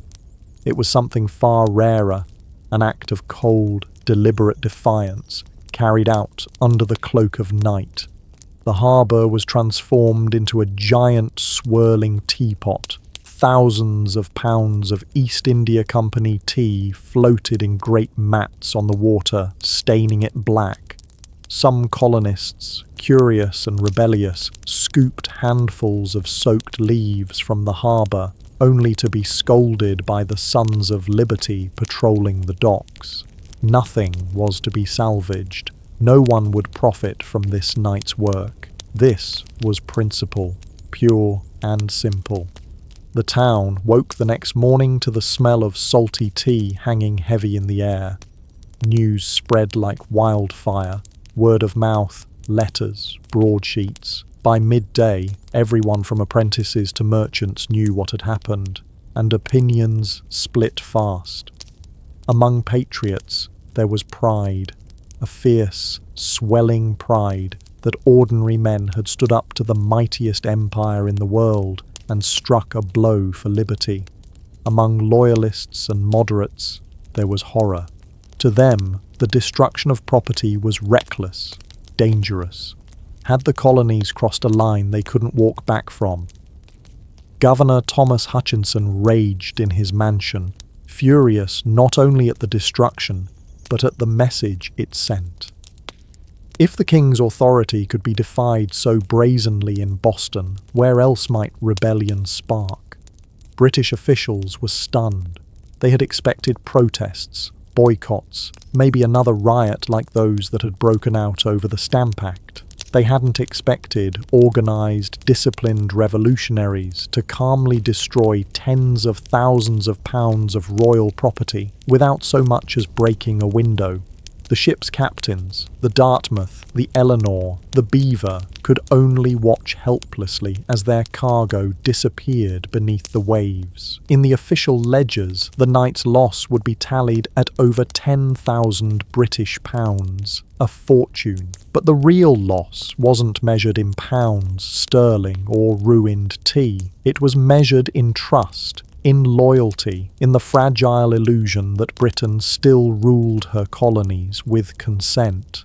The night the tea sank, something deeper rose to the surface, a shared, undeniable truth. The age of peaceful protest was ending, a reckoning was coming, and Boston was ready.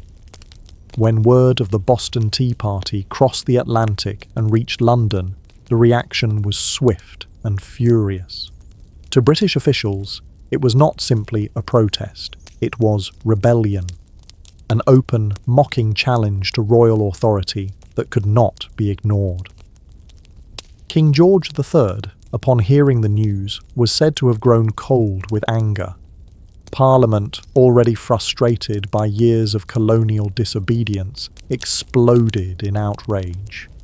They demanded punishment, not just for the city of Boston, but as a warning to all the American colonies. The result was a series of laws so harsh, they were quickly nicknamed the Intolerable Acts. In America, the first blow came swiftly, the Boston Port Act. In one brutal stroke, Parliament ordered the closure of Boston's bustling harbour, the economic lifeline of the city. Until the destroyed tea was paid for and order restored, ships could no longer enter or leave. Trade vanished. Goods and supplies dried up. Boston, once vibrant and noisy, grew quiet, its docks eerily still. But the punishment didn't stop there.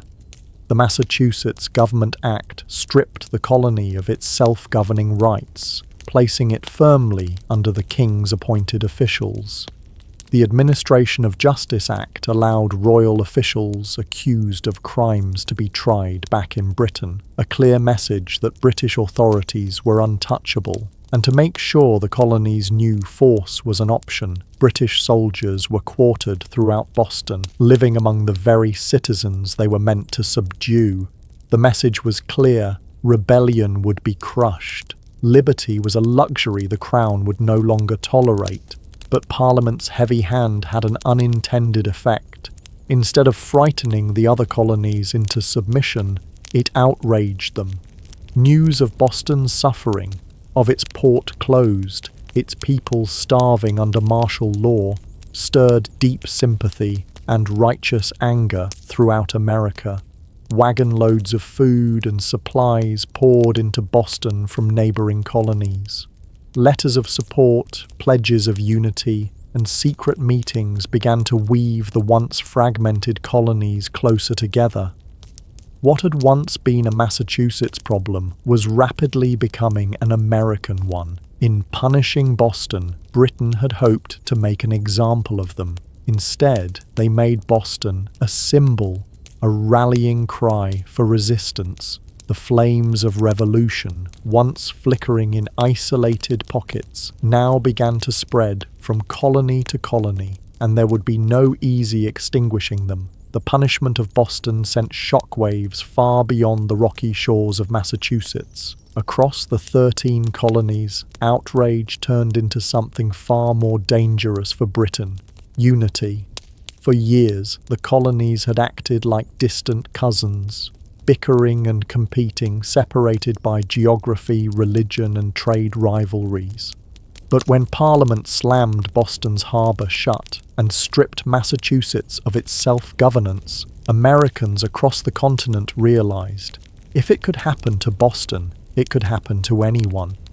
From Virginia to Pennsylvania, South Carolina to New Hampshire, the response was swift. Colonists sent wagons full of food, supplies, and letters of solidarity to the suffering people of Boston. Town meetings buzzed with anger. Newspaper printers worked day and night to spread the news. The fight was no longer Boston's alone, it was everyone's. And so, in September 1774, something unprecedented happened. The First Continental Congress convened in Philadelphia. For the first time, representatives from 12 of the 13 colonies gathered under one roof to discuss a unified response.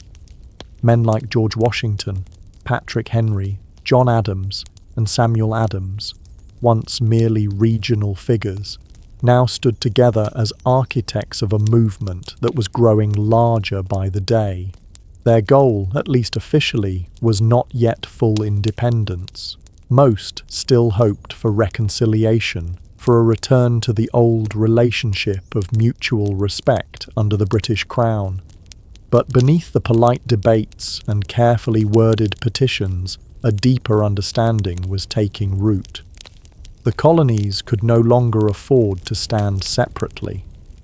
At the Congress, they agreed to a sweeping boycott of British goods. They pledged mutual support in the face of further British aggression, and they made it clear any attack on one colony would be considered an attack on all. In taverns and meeting houses across the continent, ordinary people began using words that had once been whispered only in private: unity, resistance, liberty. In bringing the hammer down on Boston, Britain had imagined it would crush rebellion. Instead, it had forged the colonies together into something far more dangerous. A people who, despite their differences, were beginning to think of themselves not as scattered provinces, but as Americans. The winds of revolution were no longer just stirring, they were gathering into a storm, and it was too late for Britain to stop it. The night the tea sank into Boston Harbor, it wasn't just crates that were destroyed. It was the illusion that the American colonies could remain loyal subjects forever. The Boston Tea Party lit a spark that no king, no army, no distant parliament could ever snuff out. In the months that followed, that spark caught fire across the colonies. What had once been protests, boycotts, and polite petitions hardened into open resistance. Town militias began drilling openly. Storehouses filled with powder and shot. Men who had once toasted King George III in taverns now whispered about revolution under the same roofs. Boston became a symbol of sacrifice, battered but unbowed. The more Britain tried to tighten its grip, the more the colonies slipped through its fingers. Every ship that sailed past the closed, silent harbour of Boston was a silent reminder that tyranny had met its match in American defiance. When Parliament passed the Intolerable Acts, they intended to make an example out of Boston, to scare the other colonies into submission. Instead, they had created a martyr city, a rallying cry. From Georgia to New Hampshire, colonists realized that their fates were tied together. Resistance was no longer about tea. It was about survival, identity, freedom. By the spring of 1775, the tension reached a boiling point outside Boston, in the villages of Lexington and Concord. British troops, sent to confiscate colonial weapons, instead found armed farmers, ordinary men ready to defend their rights with musket fire. The first shots of the American Revolution rang out, a direct line traced back to the moment when men chose principle over profit and dumped a fortune's worth of tea into the harbour. The Boston Tea Party showed the world that revolution doesn't always announce itself with trumpets and banners. Sometimes it starts quietly, with a small group of determined people standing in the cold, choosing defiance over fear. In dumping the tea, the colonists weren't just rejecting a tax, they were rejecting an empire. And though the road ahead would be bloody, bitter, and uncertain, one thing had become clear that night in Boston Harbor. The American colonies were no longer loyal subjects. They were something new, something dangerous. They were revolutionaries, and they were just getting started. All before the towering pyramids of Giza, before Mesopotamian cities buzzed with life, before Stonehenge stood against the sky. There was Corral. Hidden away in the dry valleys of coastal Peru, Corral rose in silent majesty nearly 5,000 years ago, then faded into near-complete oblivion, swallowed by sands and forgotten by history. For centuries, the world did not even know it existed. The super valley, where Corral once thrived, seems at first glance an unlikely place for civilization to bloom. The landscape is parched, barren, the river little more than a thin silver thread winding through rocks and dust. To most eyes, it looked inhospitable, a place abandoned by life. Yet it was here, amid the desolation, that one of humanity's earliest great cities took shape. Corral wasn't just a collection of scattered huts or a temporary trading post. It was a planned city, sprawling over 150 acres, filled with pyramids, plazas, residential quarters, and ceremonial spaces. It had scale, purpose, and vision, a complex society blossoming centuries before the Egyptians began stacking stones into pyramids of their own. The people of Corral achieved this without the wheel, without written language, without metal tools. They built massive structures from stone and earth with nothing but ingenuity, communal effort, and the raw power of human will. Yet for thousands of years, Corral's existence remained a secret. Even when travellers stumbled across the strange weathered mounds scattered across the valley, they mistook them for natural formations, mere hills sculpted by the desert winds. No one imagined that beneath the sand lay one of the oldest cities in the world, predating even the civilizations that history books had crowned as the firsts. It wasn't until the late 20th century that archaeologists, led by Ruth Shady, uncovered the truth. What they found, buried in the dust of time, would rewrite the story of the Americas and force the world to reconsider what it thought it knew about the birth of civilization itself. Corral had risen, flourished, and fallen in total anonymity.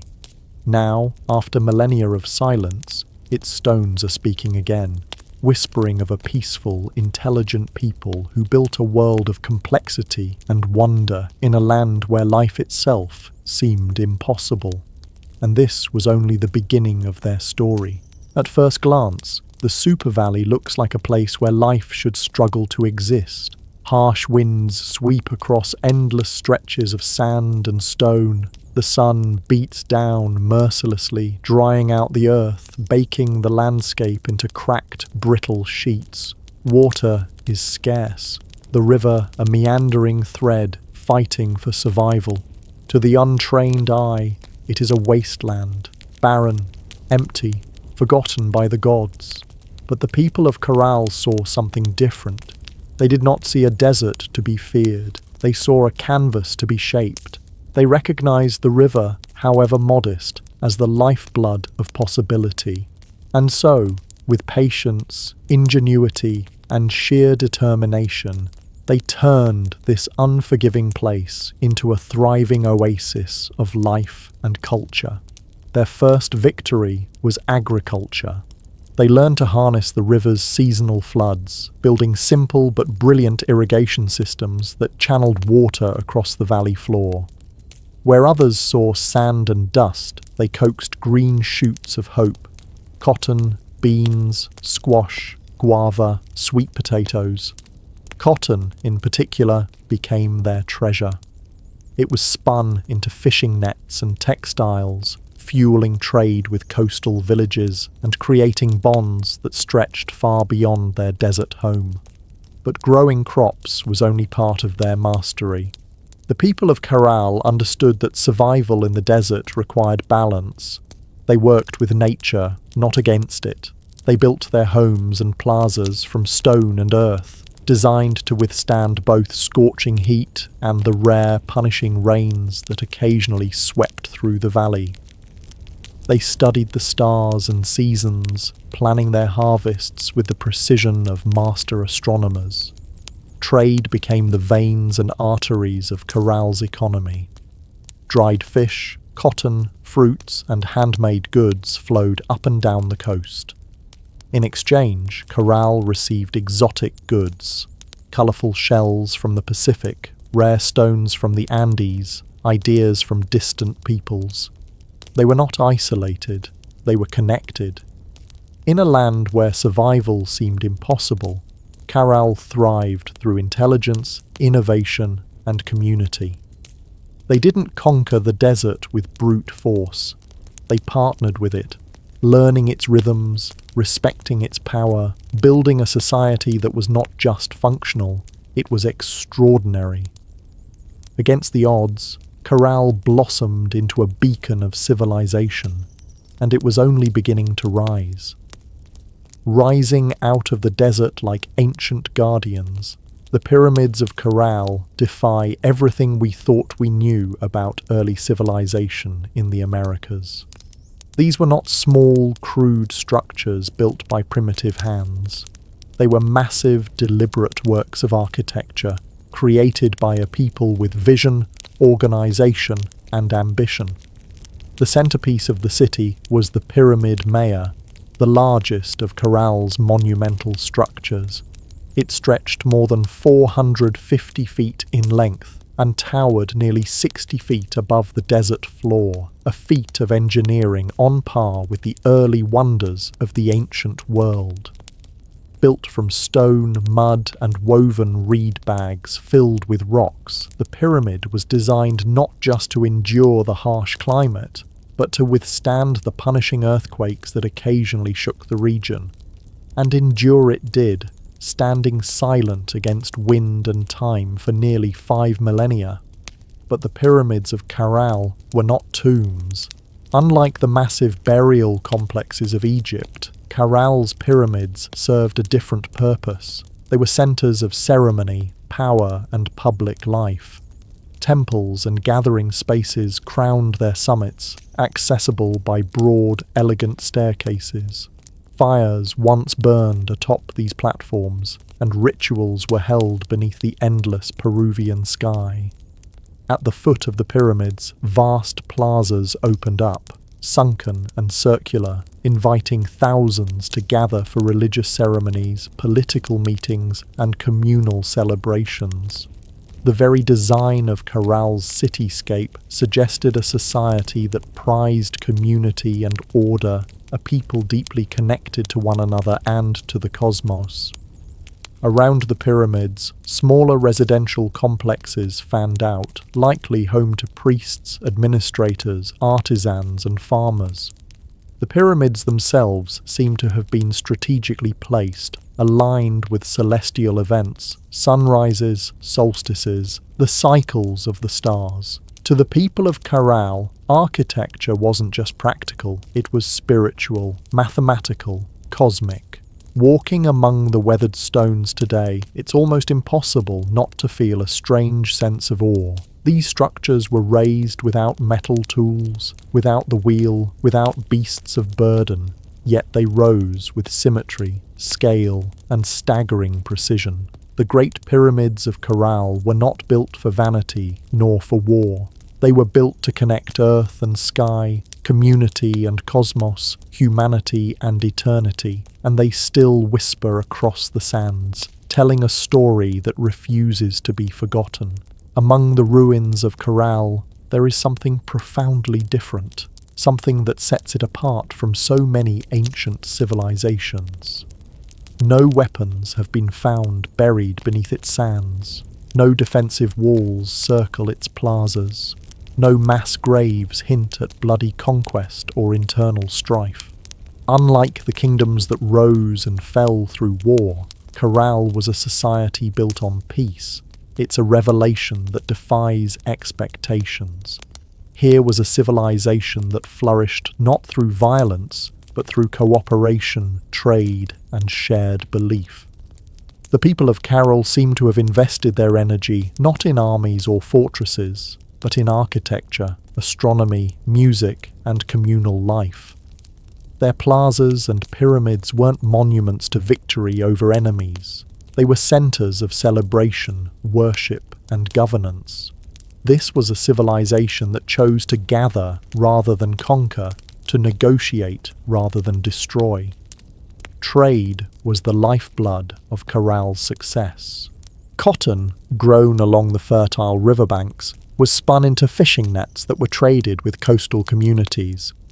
In return, Caral received dried fish, an essential source of protein, and exotic goods from faraway places, colourful shells from the Pacific, precious stones from the highlands, and even rare tropical fruits from distant valleys. This wide network of trade stitched the region together, binding far-flung communities into a peaceful web of mutual benefit. And in the centre of it all, Caral thrived as a cultural and economic hub. Religious and ceremonial life played a vital role in maintaining social harmony. The city's grand public spaces and sunken plazas likely served as stages for rituals that united the people under shared spiritual beliefs. Music filled these gatherings, flutes carved from condor bones, drums made from deer hides, creating soundscapes that echoed across the desert, tying individual lives to something greater. Leadership, too, appeared to rely less on military strength and more on spiritual authority and civic organization. The city's leaders must have coordinated massive construction projects, seasonal agricultural cycles, and complex trade agreements, all without leaving behind the brutal scars of war. In an ancient world so often defined by conflict, Caral stands as a shining exception. a reminder that civilization does not have to rise on the broken backs of the conquered. It can instead be built by the quiet power of collaboration, creativity, and trust. At Corral, the stones still seem to hum with echoes of a world long gone. It was not just a city of buildings and trade. It was a city alive with sound, ceremony, and spiritual rhythm. Music and ritual were woven into the very heartbeat of Corral civilization. Archaeologists, digging carefully through the dry sands, uncovered a treasure trove of ancient instruments. Flutes crafted from the bones of condors and pelicans, whistles fashioned from deer antlers, small drums stretched with animal hides. These artifacts were not simple toys. They were crafted with care, tuned to specific notes, designed to carry sound across the wide-open plazas of the city. In a world without written language, music spoke the language of the soul. Imagine it. The low thrum of drums rising at dusk, flutes keening like the desert wind, feet stamping on the sunken plazas as hundreds gathered under the fading light. Fires would crackle atop the pyramid platforms.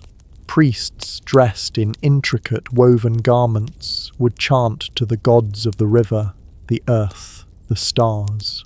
In those moments, Corral was not just a city, it was a symphony. The layout of Corral itself suggests that ritual life was at its core. The grand plazas were not mere open spaces, they were stages for communal ceremonies, carefully designed to draw people together. The sunken circular courts acted like ancient amphitheatres, focusing sound and sight onto the rituals performed at their centres.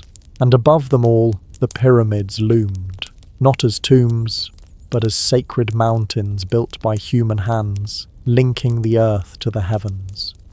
Rituals likely marked the turning of the seasons, the cycles of planting and harvest, the movements of the stars. Music was not just entertainment, it was a bridge between people, between nature and the divine, between the known and the mysteries beyond. No violent murals, no terrifying gods of war, no bloodthirsty sacrifices. In Corral, the spiritual world seems to have been one of harmony, celebration, and reverence. Even today, when the desert wind whistles through the ruins, you can almost hear it, the faint strains of ancient music, the forgotten songs of a people who found beauty, meaning, and connection in the heart of the harsh, endless sands. Corral wasn't just a place of music, trade, and ritual. It was a marvel of engineering, a testament to human ingenuity in one of the harshest landscapes on Earth. Without metal tools, without the wheel, without draft animals, the people of Corral shaped a city of stone and earth that has endured nearly 5,000 years.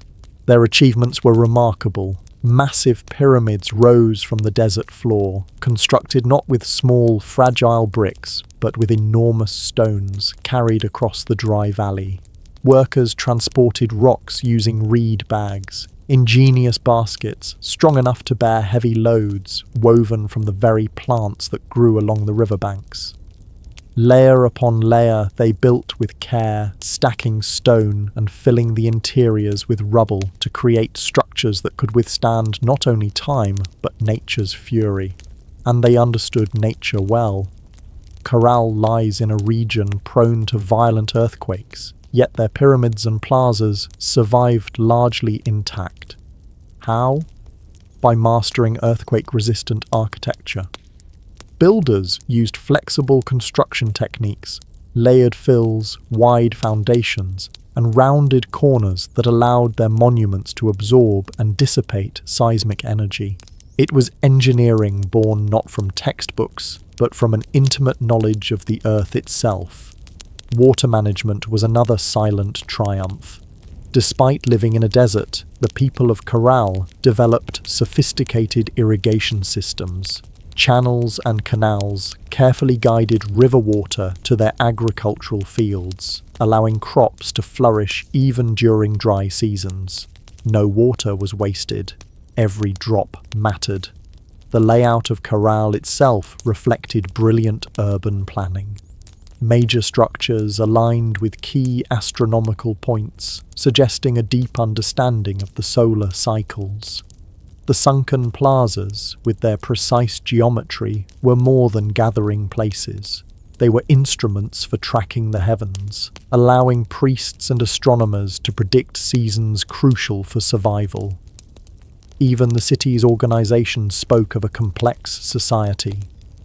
Residential zones, administrative areas, ceremonial centers, all were arranged in harmony, balancing communal life with sacred spaces. They built not just for the moment, but for generations. Today, as modern engineers marvel at Carroll's resilience, they are reminded that greatness is not measured by technology alone. Sometimes, the deepest wisdom lies in understanding the forces of nature, in working with the land, not against it. Corral's stones have endured storms, quakes, and the erosion of time itself. They stand as a silent testament to a civilization that engineered their dreams into the desert sands. For centuries, the city of Corral flourished, a beacon of peace, music, trade, and architectural mastery in the desert sands. And then, quietly, almost without a trace, it was abandoned. No fires marked its fall. No signs of conquest scar its walls. No mass graves or shattered monuments tell a story of sudden disaster. Instead, Corral simply faded, its plazas emptied, its pyramids left to the drifting sands, its flutes and drums silenced by time. Why did they leave? That question still lingers like a ghost across the Super Valley. Some scholars believe that environmental change struck the final blow. Evidence suggests that a long period of drought may have devastated Corral's agriculture. Without the river's life-giving waters, the fields would have withered. Trade networks dependent on surplus cotton and food would have faltered. The careful balance Corral had maintained with its harsh environment may have finally tipped beyond repair. Other theories point to shifting trade routes. As neighbouring cultures grew and new centres of power emerged along the coast and inland, Corral's influence might have diminished. Perhaps the goods they once supplied, cotton, fish, produce, were no longer enough to sustain their role as a dominant city. Slowly, the lifeblood of commerce drained away. Still, others whisper of internal decline. Without written records, we can only imagine political struggles, religious upheaval, or simple exhaustion. After centuries of growth, even peaceful societies can fracture under pressure when survival becomes uncertain. Whatever the cause, the departure seems to have been gradual, not sudden. Families likely drifted away one by one, seeking more fertile valleys, stronger rivers, new beginnings. Children who once ran across Corral's plazas grew up telling stories of a lost city behind them, stories that would eventually fade into legend. The desert reclaimed what humans had built. Winds carried fine sand over stone temples. Flutes lay buried beneath shifting dunes. What had once been a humming, vibrant civilization became a field of silent, sleeping mounds. For nearly 4,000 years, Corral remained hidden, a whisper beneath the sands, waiting.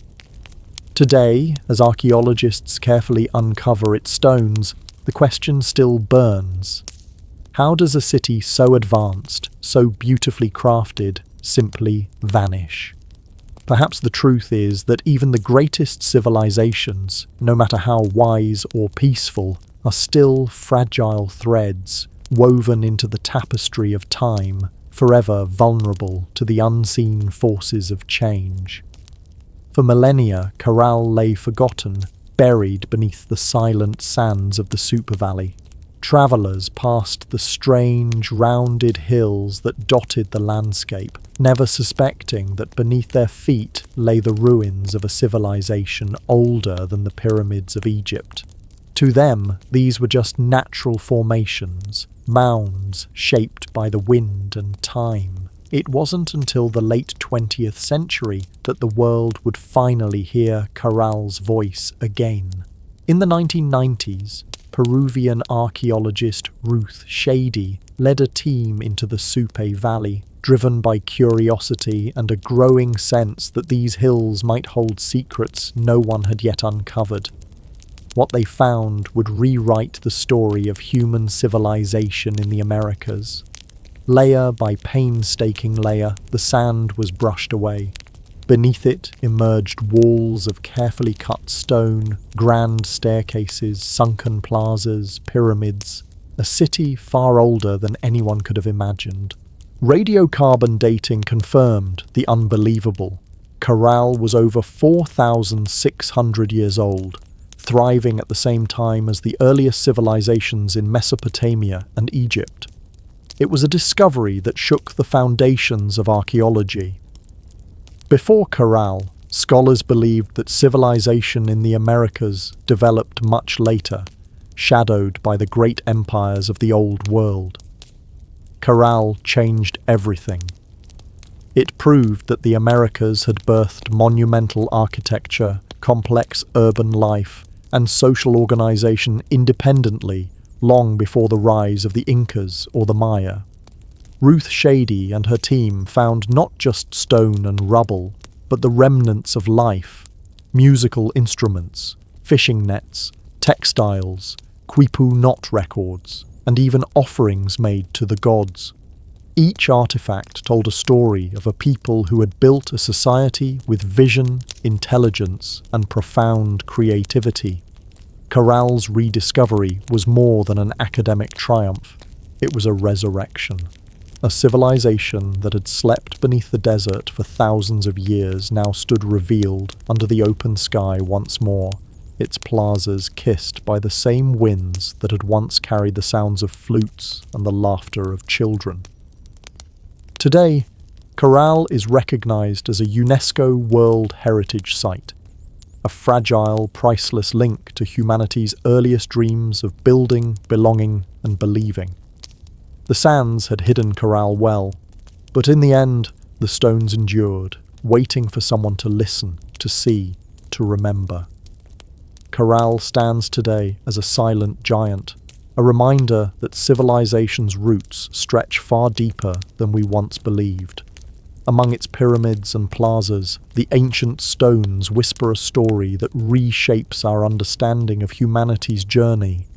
A story not of conquest and bloodshed, but of harmony, ingenuity, and hope. Long before the towering empires of Greece, Rome, or even Egypt, the people of Corral were building something extraordinary. They raised pyramids without the wheel. They mapped the stars without written records. They created a thriving society rooted in trade, music, ritual, and engineering, all without leaving scars of war upon the land. In an era often defined by conflict, Corral offers another vision of what civilization can be. A society that valued connection over conquest, knowledge over domination. It reminds us that complexity does not require violence, that greatness is not measured by how many armies march across a battlefield, but by how a community comes together to build, to create, to dream. Corral's legacy reaches far beyond the dry sands of the Supe Valley. It challenges old assumptions, that civilization had a single cradle, that urban life and monumental architecture belonged first to the old world. Corral proves that humanity's spirit of innovation and aspiration emerged independently in many corners of the earth, shaped by different hands, but driven by the same eternal desires, to endure, to celebrate, to reach toward the divine. Today, walking among Corral's weathered ruins, you can almost hear it, the pulse of drums, the low hum of flutes, The murmur of traders bargaining in the plazas, the laughter of children racing through stone alleys under a sky of endless stars. Their lives, their dreams, their stories are still with us, etched into the bones of the earth. Chorale teaches us that even when civilizations fall, their spirit can endure, sleeping under sands, waiting to be remembered, waiting to inspire again. In the vast sweep of human history, chorale blazes not merely as a relic of what was, but as an eternal flame for what could be. A testament that even in the most unforgiving deserts, even beneath the crushing weight of millennia, the indestructible seeds of wonder, wisdom, and peace will always find a way to break through stone and sand, to flourish against all odds, and to build civilizations that dare to touch the infinite.